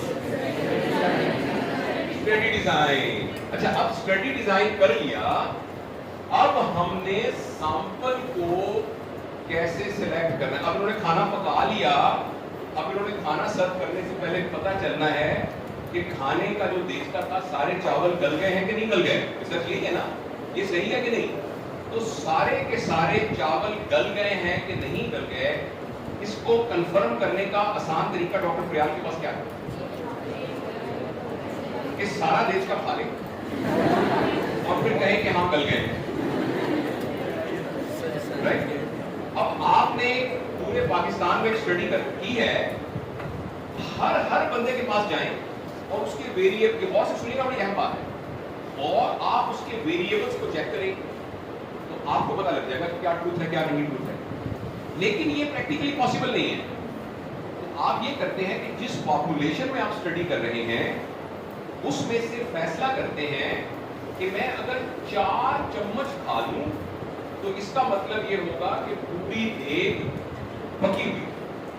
मगर क्या ये 100% sure होंगी कि देग पकी हुई है? मगर ये उतने चम्मच खाएंगी कि जिससे ये रीजनेबली श्योर हो कि देग पकी है। वो जो रीजनेबली श्योर होना है उसका टेक्निकल नाम है कॉन्फिडेंस इंटरवल। और रिसर्च के लिए ये जरूरी है कि हमारा कॉन्फिडेंस इंटरवल 95% हो, यानी कि इतने चम्मच खाएं कि ये 95% श्योर हो कि पूरी देग पकी हुई। अब वो कितने चम्मच हैं उसका नाम है सैंपल साइज। आपको बात समझ में? जब भी आप एक पॉपुलेशन की स्टडी करेंगे आपने कहना है incidence of smoking in the students of Quaid-e-Azam medical college. और कायदे-ए-आज़म मेडिकल कॉलेज में 1800 स्टूडेंट हैं, तो 1800 में से कितने लोगों का डाटा ले लें तो हम 95% श्योर होंगे कि हमारा रिजल्ट वो है। वो जो साइज होगा उस साइज के ऊपर हम रिसर्च करेंगे और उसका नाम होगा सैंपल साइज। तो सैंपल साइज कैलकुलेट करने के ये फॉर्मूलाज हैं, ये आप वेब में जाके बड़े आराम से कैलकुलेट कर सकते हैं। एक ज़माने में कम्युनिटी मेडिसिन वाले के पास जाके इसे कैलकुलेट कराया करते थे। और बाज़ का जब आप कोई नई रिसर्च कर रहे होते हैं तो वो पुराने किसी पेपर का रेफरेंस देखकर फिर उसके हिसाब से कैलकुलेट करते हैं। वो आपको आज साहब फरियाद और आप हाला है ना, डॉक्टर हाला, ये मेरे हाउस में तो ये जो है आपको कैलकुलेट आप इनसे जरूर सीखेगा। मुझे भी एक्चुअली वो नहीं पता टेक्निक कि वो क्या है, लेकिन आप इसके अंदर जब जाते हैं ना इस वाले सॉफ्टवेयर में, तो इसमें डिफॉल्ट 50% लिखा होता है। तो आप उसको 95 करते हैं तो एकदम सैंपल साइज आपको बता देता है, आपको पता लग जाता है मैंने कितना सैंपल करना है। ये समझ में आ रही? चमक पता लग गया? इसका नाम है सैंपल साइज। अच्छा, अब अगली बात ये है थक तो नहीं गए? मैं थक गया। तो अगली बात यह है कि डॉक्टर फरियाद को चम्मच ऊपर से उठाएं कि दरमियान से उठाएं कि नीचे से उठाएं, साइड से उठाएं कि इधर से उठाएं? इसका नाम है सैंपलिंग टेक्निक। आपने फैसला किया कि 160 लोगों से जब डाटा इकट्ठा करेंगे तो फिर हमारा सैंपल साइज करेक्ट होगा। लेकिन अगला मसला यह है कि वो जो 160 हैं वो कौन से हों? फर्स्ट ईयर के हों, सेकंड ईयर के हों, लड़कों में से हों, लड़कियों में से हों, किस में से, हॉस्टल के रहने वाले हों, घरों में रहने वाले हों, किस में से हों? उसका नाम है सैंपलिंग टेक्निक। ये गौर से सुनिएगा, ये बहुत लोगों को नहीं समझ आती। इंशाल्लाह आपको 5 मिनट में आप इसके मास्टर हो जाएंगे। देखिए, सैंपलिंग टेक्निक दो तरह की है। एक में ये है कि जिसमें हर बंदे का चांस है पूरी पॉपुलेशन में, सारे जितने स्टूडेंट्स हैं, everyone has a chance that he can be included in that sample size. इसको हम कहते हैं probability sampling। और दूसरा ये है कि कुछ का चांस है, कुछ का चांस नहीं है, इसे कहते हैं non probability sampling. Probability sampling की ये 4 मिसालें गौर से सुनिएगा। एक तो है सिंपल रैंडम, यानी आप पर्चियां निकालो, आपने सारे स्टूडेंट्स का डाटा रखा हुआ कंप्यूटर के अंदर, आप रैंडम उसमें से 160 पिक कर लें तो हर बंदे का चांस था आने का। इसका नाम है सिंपल रैंडम। अच्छा, अगर तो ये पॉपुलेशन हो इतनी, जैसे फर्ज करें आपके 1800 है, देन इट इज पॉसिबल। 500 है तो इज पॉसिबल। बाज़ का पॉपुलेशन लाखों में होगी। What is the literacy rate of Pakistani population? तो बड़ा मुश्किल है सारा निकालना। ऐसी सूरत के अंदर हम एक और काम करते हैं जिसको हम कहते हैं सिस्टमैटिक रैंडमाइजेशन। गौर से सुनिएगा, ये टोटल पॉपुलेशन है जिसको हम n कहते हैं, ये हमारा सैंपल साइज है। हम n बड़े n को टोटल पॉपुलेशन को सैंपल साइज पे डिवाइड कर देते हैं। यानी फॉर एग्जांपल हमारी टोटल पॉपुलेशन 640 थी और सैंपल साइज 80 था, आपने डिवाइड किया तो 8 आया। तो आप 8 बंदों का एक ग्रुप बना लें, 8 बंदों का एक ग्रुप बना लें और फिर कंप्यूटर से या पर्ची से 1 से लेकर 8 तक की पर्चियां निकाल लें। फर्ज करें आपने पर्ची नंबर 3 निकली तो उस ग्रुप का तीसरा बंदा आपने। इस सैंपलिंग साइज को हम सिस्टमैटिक सैंपलिंग साइज कहते हैं। Did you understand that? ये जो बैलेटिंग होती है ना हज वगैरह की, वो इस तरह से होती है। आपको समझ में आया बात की? कि पहले तो आपने रैंडम पर्चियां निकाल दी ना, अब आपने पूरी पॉपुलेशन के ग्रुप बना लिए, उन ग्रुप के अंदर से रैंडम फर्ज करें आपने तीसरा या चौथा जो भी कंप्यूटर ने रैंडम उंगली मारी, 8 आया तो 8वां, पहला आया तो पहला। इसको हम कहते हैं सिस्टमैटिक सैंपलिंग। ये समझ में आ रहा है सबको? ये स्लाइडें मैं आपको ही दे जाऊंगा, इसलिए आप बाद में भी इसको देख सकते हैं। तीसरा है जिसे हम कहते हैं स्ट्रेटिफाइड। अब आप गौर से देखिएगा, ये सिगरेट वाली मिसाल के अंदर आपके कॉलेज में 2 स्ट्रेटा है, एक है फीमेल एक है मेल। तो ये तो वेरी कर सकता है। आपने कहा incidence of mall nourishment in the primary school children of Bahawalpur, एक स्ट्रेटा बना हुआ है। कुछ है बेचारे जो स्लम्स के अंदर स्कूल्स हैं, कुछ स्कूल्स हैं city school and Bloomfield hall and इस तरह के सारे पब्लिक स्कूल। अगर आपने रैंडम निकाल लिया और इत्तेफाक से सारे बच्चे निकाल लिए वो जो स्लम्स वाले, तो आपने कहा incidence of mall nourishment in Bahawalpur primary school children is 80% and it may be other way around. Smoking के किस्में से इत्तेफाक से पर्चियां निकल आई लड़कियों की सारी, तो लड़कियों में चांस रिलेटिवली कम है तो सही मगर कम है, वो इनडायरेक्ट कंपनी से हुआ। इस तरह लड़कों पर निकला ही और हमने जनरलाइज उनको लड़कियों पे कर दिया। जब सोसाइटी के अंदर स्ट्रेटा हो तो हमने हर स्ट्रेटा का रेशियो पूरी सोसाइटी से निकालना होता है। For example, if in this college 60% are girl and 40% are boys, then from that sample size 60% will come from the girls and 40% come from the boys. अगर बहावलपुर की पॉपुलेशन में 10% लोग बच्चे ब्लूमफील्ड हॉल में पढ़ते हैं, 15% वहां पढ़ते हैं, 70% वहां, उतनी परसेंटेज वहां से लेनी होगी और उतनी percentage according to their population distribution.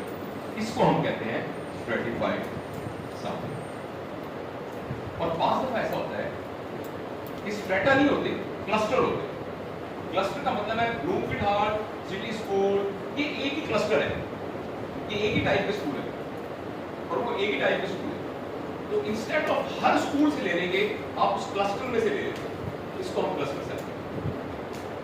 I hope you understood it.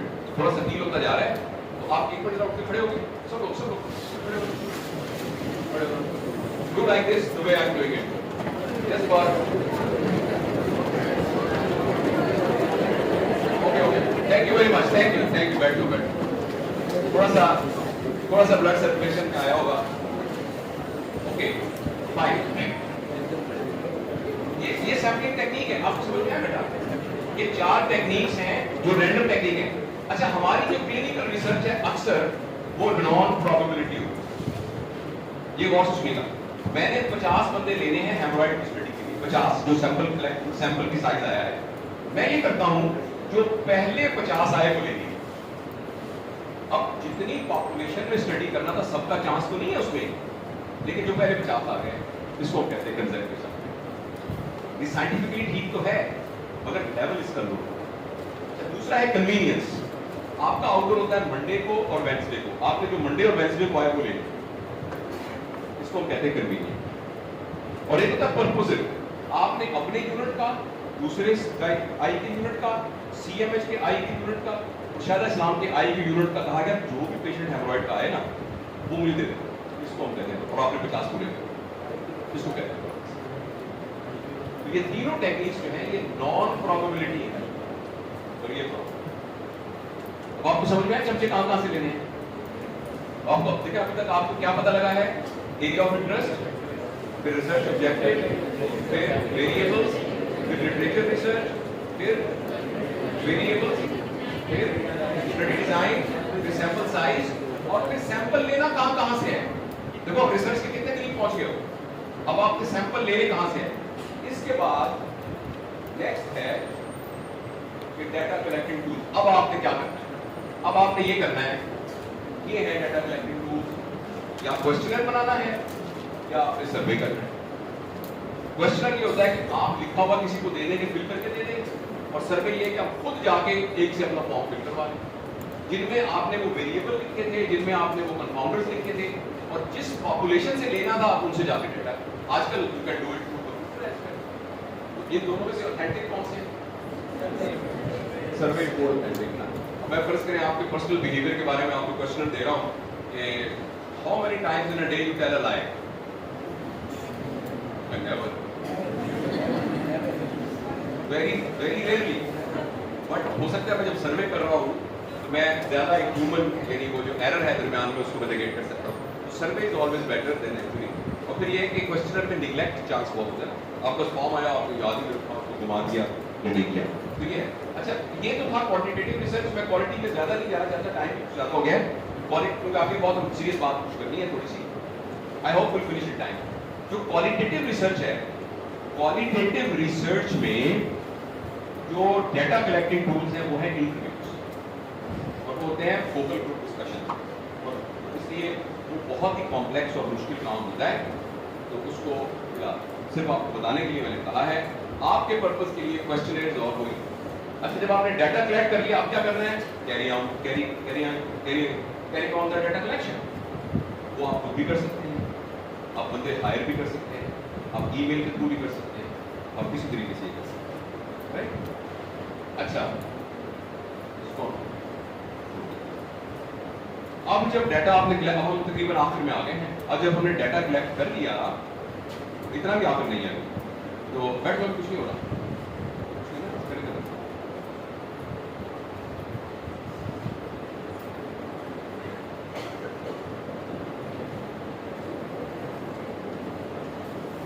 जल्दी आना। अगर हम सब कुछ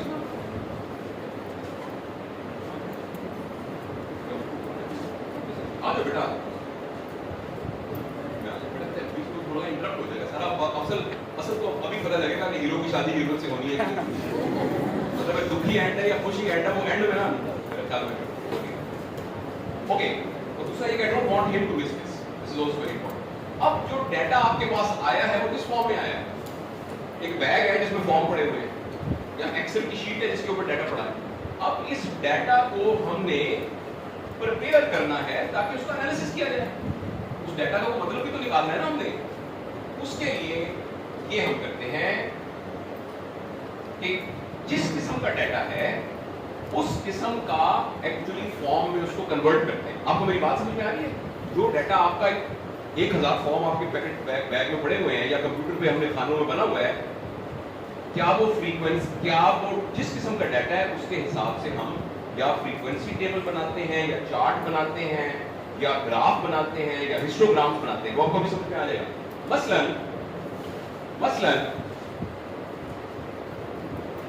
ये आप गौर से देखिए, बाकी ये दोनों कॉलम भूल जाएं। ये एक पेशेंट, ये आउटडोर के अंदर ब्लड प्रेशर का रिकॉर्ड किया गया है, तो ये जितना भी डाटा 60 लोगों में किया गया, तो 6 लोगों का ब्लड प्रेशर 100 से कम था, 9 का यहाँ था, 24 का इतना था, 15 का इतना था, 6 का अब इसको फ्रीक्वेंसी टेबल है। यानी जो भी आपने रिसर्च की थी उस सारे को एक ग्लास में देखने के लिए आप टेबल पे कन्वर्ट कर देते हैं। इसी तरह ये देखिए, ये ऊपर भूल जाए क्या लिखा है कि जो भी कुछ है ये 1900 में शुरू हुआ था, 1960 में बहुत ज्यादा हुआ, फिर आहिस्ता आहिस्ता कुछ कम हो गया। दिस इज एक्चुअली ये स्टडी 1900 से 1990 साल तक की स्टडी होती रही है। ये actually incidence of smoking in United states है। यहाँ शुरू हुई, इंडस्ट्रियल एज शुरू हुई, तो ये बढ़नी शुरू हो गई, 1960 में बहुत हुई, फिर ये कुछ अवेयरनेस क्रिएट हुई डिजीज की, और तो जितना भी 90 साल का डाटा था वो एक आपको चार्ट में आपने उसको कन्वर्ट कर दिया। इसी तरीके से पता नहीं क्या चीज है, लेकिन जो भी कुछ है औरतों में ज्यादा है, हो सकता है अकल हो। इसी तरीके से ये जो भी कुछ है, ये 2 पीक्स आ रही हैं, 40 और 50 के ऊपर ज्यादा हो रहा है, और ये बचपन में और बुढ़ापे में ये नहीं होता है। पता नहीं क्या चीज है, कोई बीमारी हो, कुछ भी हो, इसको हम एक्चुअली हिस्टोग्राम कहते हैं। लिहाजा जो भी डाटा है, according to the type of data you convert into this type of form. और आपको देखिए हर रिसर्च पेपर में ये सारे के सारे ग्राफ में वो रिजल्ट, पूरा का पूरा रिजल्ट एक पिक्टोरियल फॉर्म के अंदर आपके पास मौजूद है। अच्छा, अब जरा गौर से सुनिएगा, अब ये जो डाटा हमारे पास आ जाता है, अब हमने इस डाटा को समराइज करना है, और समराइज इस तरह करना है इन 3 चीजों से। और कि इस डाटा का मीन क्या है। फर्ज करें हमारी स्टडी ये है, what is the monthly income of employees of Quaid-e-Azam medical college. तो जो एक सबसे कम तनख्वाह ले रहा है और जो सबसे ज्यादा तनख्वाह ले रहा है, उन सब की तनख्वाहों को जमा करके जितने लोग थे उन पर डिवाइड कर दें, इसको हम मीन कहते हैं। फर्ज करें वो मीन आए 25%, 25,000, तो हमें पूरा तो पता नहीं चलेगा, लेकिन कुछ अंदाजा हो जाएगा। और दूसरा है जिसे हम कहते हैं मीडियन। मीडियन का मतलब है जब अगर 100 लोग थे तो उनकी जो भी अमाउंट थी, बीच में कौन सी अमाउंट आती है। फर्ज करें बीच में अमाउंट जो है वो आती है 40,000, तो लिहाजा यहां की इनकम का मीन है 30,000 और उसका मीडियन है 40,000। और मोड का मतलब है वो अमाउंट जो ज्यादा दफा रिपीट हो रही है।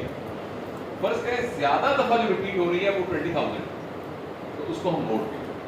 लिहाजा हर स्टडी का जब हम वो डाटा इकट्ठा कर लेते हैं तो उसका मीन, मीडियन और मोड आइडेंटिफाई करते हैं, ये देखने के लिए कि पॉपुलेशन उसके मीन के करीब कितनी है और दूर कितनी है। इसको हम कहते हैं सेंट्रल टेंडेंसी किसी भी डाटा की। क्योंकि डाटा से जो हमें नतीजा, अभी नतीजा कुछ नहीं निकाला ना, डाटा इकट्ठा किया, नतीजा निकालने के लिए, यानी फॉर एग्जांपल ड्रेसिंग ए अच्छी है कि ड्रेसिंग बी अच्छी है, हमने ये कहा था ना, या हमने ये कहा था इंटरप्रेट स्विचेस अच्छे हैं कि वो अच्छे हैं, या हमने कहा हाइपरटेंशन से हार्ट अटैक होता है कि नहीं होता, ये हमने कहा था ना। तो हम जो भी डाटा आता है उसका मीन, मीडियन और मोड निकालते हैं, और ये पता करने के लिए कि जो इंडिविजुअल, उस सारे पॉपुलेशन का इंडिविजुअल है वो कितना सेंटर के करीब है, और इसी तरीके इसको हम कहते हैं सेंट्रल टेंडेंसी। इसी तरीके से हम उसकी पेरिफेरल टेंडेंसी भी आइडेंटिफाई करने की कोशिश करें। और सुनिएगा, ये बात बड़ी अहम है, थोड़ी सी आपको मुश्किल होगी, आई ट्राई माय बेस्ट कि इसको मैं करूं। यानी हर इंडिविजुअल का जो भी डाटा आया है वो सेंटर से कितना करीब है, इस सारे को पता करने का नाम सेंट्रल टेंडेंसी है। और वो कितना पेरिफेरी पर फैला हुआ है, इसका नाम है पेरिफेरल टेंडेंसी। उसके लिए एक है चीज कैलकुलेट करते हैं, रेंज। यानी तनख्वाह 12,000 से लेकर 2.5 लाख तक है। अब आप देखिए, एक तरफ हमने पता किया है मीन क्या था, एक तरफ पता किया मीडियन क्या था, एक तरफ पता किया मोड क्या था, एक तरफ पता किया कि रेंज क्या है, कहां से लेकर कहां तक है। और दूसरा ये है कि हम वेरिएंस कैलकुलेट करते हैं। प्लीज घबराइएगा नहीं, इससे वेरिएंस का मतलब ये है कि ये पूरी पॉपुलेशन में जो एक इंडिविजुअल है, ये इंडिविजुअल बाकी सारों से कितना वेरी करता है। ये जो है बाकियों से कितना वेरी करता है, ये बाकियों से कितना वेरी करता है। ये इन सारों की वेरिएबिलिटी को इकट्ठा करके एक वर्ड, एक डिजिट निकाली जाती है जिसको हम वेरिएंस कहते हैं, जिसका मतलब है मजमूई तौर पर इस पॉपुलेशन के अंदर डाटा एक दूसरे से कितना वेरी करता है। Did you understand that? Variance is not of one person, variance is of the whole population. लिहाजा जिसका वेरिएंस बहुत ज्यादा है, इसका मतलब है उस पॉपुलेशन में डाटा एक दूसरे से बहुत मुख्तलिफ है, और जिसका वेरिएंस कम है, इसका मतलब है वो करीब बहुत ज्यादा। अच्छा, इस वेरिएंस को कैलकुलेट करने के लिए एक्चुअली हम इसकी वजह से हम स्टैंडर्ड डेविएशन कैलकुलेट करते हैं। अभी मत परेशान मत होइएगा, मैंने एक मिसाल निकाली है नेट से आपको समझाने के लिए, गौर से सुनिएगा। ये कुत्ते हैं, हमने शोल्डर के लेवल पर इनकी हाइट देखी थी और हमने ये देखा कि इसकी हाइट 600 है, इसकी 400 है, इसकी 170 है, इसकी 430 है, इसकी 300 है। इन सबको इकट्ठा करके 5 पे डिवाइड किया तो ये क्या आ गया? मीन आ गया। और ये मीन है, मीन कितना आ गया? 394। देखिए ना, ये 400 था, ये इसका मीन है। इस मीन से ये कुत्ता कितना वेरी कर रहा है? 206। ये कितना कर रहा है? 76। ये कितना कर रहा है? -224। ये कितना कर रहा है? 36। ये कितना कर रहा है? -90। इन सारों को अगर हम इन सब का स्क्वायर कर लें और इसको 5 पे डिवाइड कर लें तो इसको हम वेरिएंस कहते हैं, जो कि सारी कैलकुलेशन के बाद इतना निकलता है 21.72। और वेरिएंस का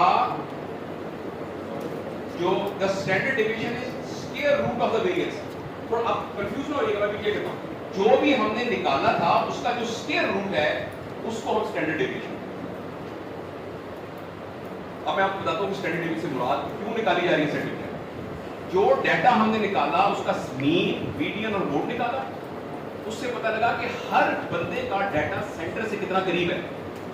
और दूसरा हमने उसकी पेरिफेरल टेंडेंसी मालूम करने के लिए देखा कि उसकी रेंज क्या है, और उसका मीन से हर इंडिविजुअल जितना दूर हो रहा था वो उतना वेरिएबल था ना उससे, उस वेरिएबल के जरिए पूरे डाटा का एक वेरिएंस निकाला। और वेरिएंस निकालने का हमें कोई प्रॉब्लम नहीं है, सिर्फ वेरिएंस इसलिए निकालते हैं कि उसके जरिए से हम स्टैंडर्ड डेविएशन निकाल लेते हैं। स्टैंडर्ड डेविएशन का ये मतलब है, standard deviation is a measure which describe how much individual measurements differ on average from the mean. कुछ ग्रेस्प में आया है? हर ये पूरी पॉपुलेशन है, ये कितनी मुख्तलिफ है बाकी सारों से इनका डाटा, हर एक के इख्तलाफ को इकट्ठा करके एक फॉर्मूले के जरिए एक वर्ड निकाला गया है जिसको वेरिएंस कहते हैं। वेरिएंस के स्क्वायर रूट का नाम स्टैंडर्ड डेविएशन है। स्टैंडर्ड डेविएशन इसलिए चाहिए कि मैथमेटिकली हमें ये मालूम है कि ये है 0, फर्स्ट के स्टैंडर्ड डेविएशन उसका कितना निकला था? 174। इस 174 यानी मीन से 174 यहां और 174 यहां, ये पॉपुलेशन इसके नीचे फॉल करेगी। 147 इधर और 147 इधर, ये पॉपुलेशन इधर फॉल करेगी। ये बात आप समझ गए? अच्छा, ये हमें मैथमेटिकली मालूम है कि एक स्टैंडर्ड डेविएशन में टोटल पॉपुलेशन 34.1, ये याद रखनी पड़ेगी, ये मैथमेटिकली कैलकुलेट किया। 34.13% पॉपुलेशन एक स्टैंडर्ड डेविएशन में फॉल करती है। आप किसी कैलकुलेटर से जमा कीजिए 34.13 और 34.16 और उसमें ऐड कीजिए 13.59 और 30.59, ये बना 95%। इसका मतलब ये है कि हमें मैथमेटिकली पता है कि हमारी 95% पॉपुलेशन दो स्टैंडर्ड डेविएशन के दरमियान फॉल करती है। स्टैंडर्ड डेविएशन हर स्टडी का हमने वेरिएंस से कैलकुलेट किया है, और 95 इसका मतलब ये है कि an important characteristic of normality distribution variable is that 95% of measurements have values which are approximately within two standard deviation। यानी अगर हमने जो डाटा इकट्ठा किया था, बस ये बात खत्म होने वाली है, जो हमने डाटा इकट्ठा किया था अगर वो दो स्टैंडर्ड डेविएशन के दरमियान फॉल कर रहा है तो इस बात का चांस है कि 95% पॉपुलेशन उस फॉल कर रही है। यानी जब हमने ये पता चलाया कि हाइपरटेंशन से हार्ट अटैक होता है कि नहीं होता, जिनको हार्ट अटैक हुआ था वो जितने लोग थे अगर वो टू स्टैंडर्ड डेविएशन के अंदर थे तो फिर 95% चांस ये कि हमारा डाटा सही। इसलिए ये कैलकुलेशन करने की, और ये आपको समझाने के लिए मैंने किया है।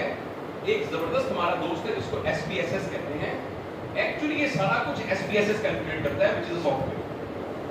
मगर आपको ये समझाने के लिए सारा किया है, लिहाजा जब हम रिसर्च करते हैं तो अगर हमारा जो रिजल्ट निकला था वो दो स्टैंडर्ड डेविएशन के अंडर आया था तो हमारा कॉन्फिडेंस इंटरवल सेटिस्फाई होता है कि 95% इन श्योरिटी के साथ हम ये कह सकते हैं कि ये बात सही है। और अगर वो 95% ऊपर फॉल कर रहा है तो फिर हम श्योर नहीं है कि हाइपरटेंशन से हार्ट अटैक। ये बात आपको समझ में है? ओके, इसका मतलब ये है कि as a result the maximum confidence interval usually possible is 95% and there is a chance of 5% chance कि आप गलत भी हो सकते हैं, क्योंकि 5% बाकी भी बड़े होते हैं। For a correlation to be significant, the chance of being wrong should be less than 5%। अगर हमारी टोटल पॉपुलेशन का 92 स्टैंडर्ड डेविएशन के अंदर टोटल पॉपुलेशन आ रही है तो ये 5% से ज्यादा यानी कम है, और अगर ये उससे ज्यादा फैल रही है तो इसका मतलब ये है कि हमारी बात गलत है। इसका मतलब क्या हुआ कि अगर हम 100 को 1 कहें तो then there is a chance should be less than 0.05, ऐसी ना 0.05 does it make any well if you are clear 0.05 this is what is called p value, probability value। लिहाजा किसी भी रिसर्च पेपर के दौरान जो भी नतीजा निकलेगा वो हमें ये बताएगा कि p वैल्यू 0.05 से कम है कि नहीं। हाँ? जो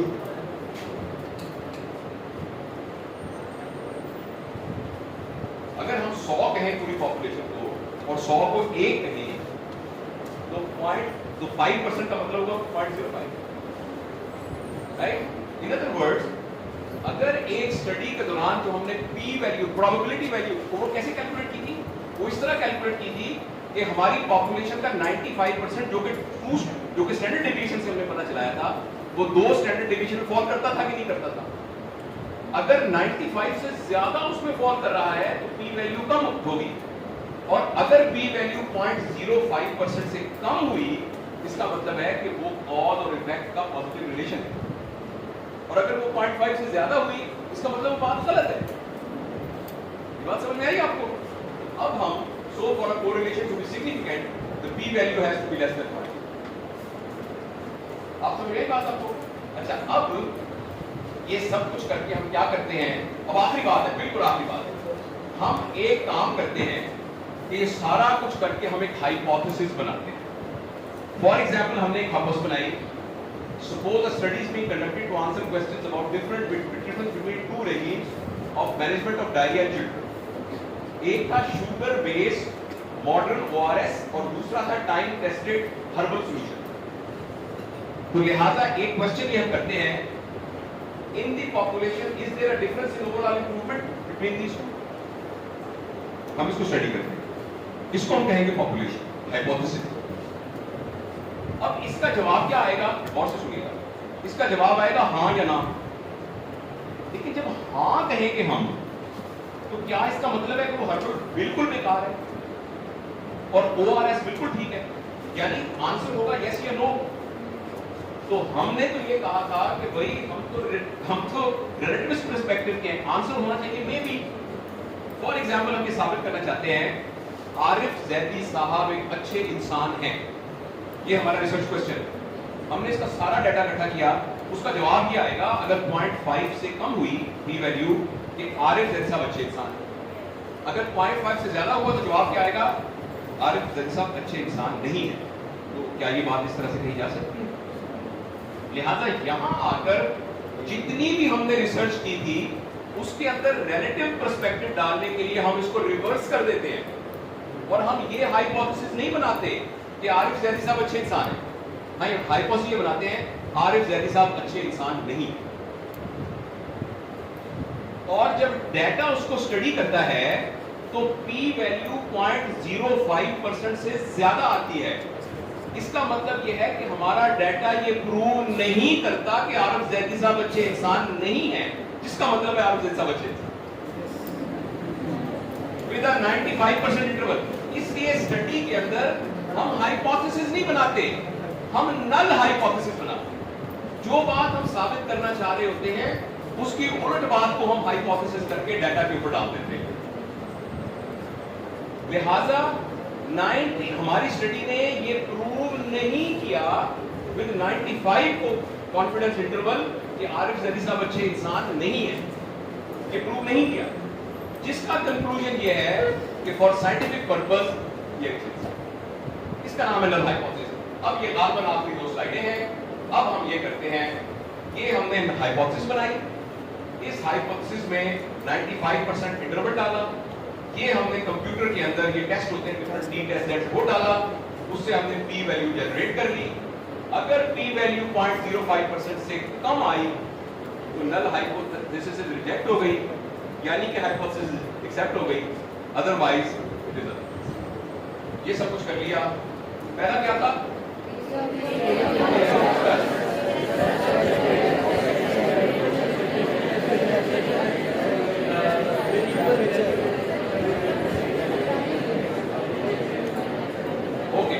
सारा कुछ करने के बाद अब आप सब कुछ कंक्लूड करते हैं, लिहाजा मैंने इसका ये नतीजा निकाला।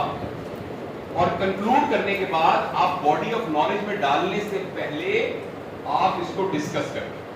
यानी जितना आपने लिटरेचर रिसर्च किया हुआ था उस सारे लिटरेचर के साथ कंपेयर करके कहते हैं हमारे यहाँ ये हुआ, फलाने में यूं हुआ, इसका ये मतलब है, इसका ये मतलब है, इसका ये मतलब। ये सारी आपकी रिसर्च याद हो। और अब आप इसके नीचे रेफरेंसेस लिखते हैं, यानी जितनी बातें आपने पता की थी वो आपको रेफरेंस की एक अलग वर्कशॉप है वो आपको प्रोवाइड है। अच्छा, अब एक आखिरी चीज रह गई। अब खाना पक गया है, अब आपने हमें खिलाना है। अभी तक खाना पका है सिर्फ। वो आखिरी चीज क्या है? It is not enough to love someone alone, you have to tell him or her as well. आपको सारी वर्कशॉप में सिर्फ ये बात पसंद है। In other words, now you have to do a write up, और वो राइट अप फिर आप पब्लिश के लिए कहीं भेज देंगे और वो डाटा जो है वो वहां फिर बॉडी ऑफ नॉलेज का हिस्सा बन जाएगा अगर आपका राइट अप एक्सेप्ट हो गया। जैसे कि सारी जो हमने मेहनत की है इसका फायदा सिर्फ तब होगा कि मैं डॉक्टर सूफिया से रिक्वेस्ट करूं कि with the help of community medicine colleagues and your other colleagues of medical education, आप जितने ये स्टूडेंट रजिस्टर किया है इनके ग्रुप्स बना दीजिए और हर ग्रुप जो है वो इस सारी वर्कशॉप के नतीजे में, ये स्लाइडें सारी डॉक्टर सूफिया के पास होंगी, एक रिसर्च प्रपोजल बना, तो फिर आपका काम पूरा होगा। उस रिसर्च प्रपोजल को ये वेरीफाई करेंगे, कहीं कहीं जो उसको ठीक करना होगा, फिर आप रिसर्च करना शुरू करेंगे। तो इंशाल्लाह after 6 months there will be 20-30 papers publishable inshallah. So in the end I would like to request, आप में के ऊपर और मेरे ऊपर ना बहुत बड़ी नेशनल रिस्पॉन्सिबिलिटी है और अनफॉर्चुनेटली मैंने और आपने अपनी नेशनल रिस्पॉन्सिबिलिटी को पूरा नहीं किया। उसकी जिम्मेदारी आपसे ज्यादा मेरी जनरेशन पर होती है कि मैंने आपको वो डायरेक्शन नहीं दी और जिस गलत डायरेक्शन के साथ मेरी जनरेशन ने वक्त गुजारा वही डायरेक्शन आपको भी देनी है। लेकिन आप खुदारा हमें माफ कीजिएगा, मैं सच्चे दिल से आपसे माफी मांगता हूँ on behalf of all of my generation, क्योंकि पिछले 30-40 सालों में जब यंग था और उसके बाद था, समहाउ हमारे मुल्क में एक बड़ा वैल्यू सिस्टम अपसाइड डाउन हुआ है। मेरी जिंदगी के अंदर ही जो मैं बच्चा था, उन चीज़ों की वैल्यू थी जो पैसे से खरीदी नहीं जा सकती, सच्चाई, ईमानदारी, दयानतदारी, ऑनेस्टी। लेकिन हमारे देखते देखते ही प्राइमरी वैल्यू पैसा बन गया। जो बड़ी गाड़ी से निकल के आया है वो बड़ा है, जिसके पास ब्रांडेड गाड़ी है वो बड़ा है, जिसके पास बड़े घर है वो बड़ा है, जिसके पास ब्रांडेड सूट्स है वो बड़ा है, जिसके पास ब्रांडेड गैलेटरी है। हमने आपको भी इसी चक्कर में डाल दिया। मैं बहुत सारी यूनिवर्सिटी में जाता हूँ। Last week I have actually talked at 4 different universities in Balochistan. तमाम लड़के और लड़कियों से आप इस बात पे आपको हंसी आएगी, किसी भी लड़के और लड़की से डीपली पूछे ना कि तुम्हारा क्या प्रॉब्लम है, उसका एक प्रॉब्लम ये है कि मुझे जल्दी से तरीका बताएं मैं पैसे कमाना शुरू करूं। उसका दूसरा प्रॉब्लम ये है कि लड़का, सॉरी हम सब एडल्ट बैठे हुए हैं, मैं आपके वालिद की तरह हूँ। लड़के से डीप डाउन पूछे, वो कहता है मुझे एक लड़की चाहिए for my spouse, and same is the case with the girl. और उनसे पूछे किस किस्म का चाहिए, वो बड़ी अजीब टर्म है, कूल हो। These are two basic problem of our youth. मैं आपसे रिक्वेस्ट करना चाहता हूं कि खुदा के लिए हम सबको अगर इस मुल्क को बचाना है, we have to become larger than life। और उसके लिए यही है कि जो भी आप काम कर रहे हैं, प्लीज उसके अंदर कोई पर्पस अटैच कीजिए और अपने जाती मफादात के लिए जरूर काम कीजिए, but that should not be our priority, that should be our by product. Earning money has to be by product of our work, और वो बहुत है हमारे प्रोफेशन में। आप यकीन करें, बहुत खुशहाल आप जिंदगी गुजारेंगे। लेकिन अगर पर्पस ही आपने, जैसे आप भैंस खरीदने जाएं और आप उससे पूछें कि बताएं ये भैंस कितना गोबर देती है, तब मैं खरीदूंगा। तो गोबर, जो देहाती लोग हैं वो जानते हैं गोबर इस वेरी अच्छी चीज होती है, उसके वो उपले बनते हैं, उसे आग से की जाती है, बहुत सारे काम आते हैं, ईंधन बनता है। लेकिन you never buy a buffalo because कि वो कितना गोबर देती है, आप पूछते हैं कितना दूध देती है, और जो गोबर है वो बाई प्रोडक्ट के तौर पर आता है। मैं आपसे अर्ज करना चाहता हूँ कि अपना कैरियर, अपने पैसे, अपनी दौलत, अपने लिए सब कुछ करना, please consider it as a by product of your original work, which has to be larger than life, which has to be bringing a change in the society। And मैं आपको मुबारकबाद देता हूँ कि ये रिसर्च है, ये वन ऑफ द स्टेप है टुवर्ड्स दैट। लेकिन आप इस बात को बहुत सीरियसली और कीजिएगा, हमारे मुल्क की सारी बात दौड़ आपके हाथ में।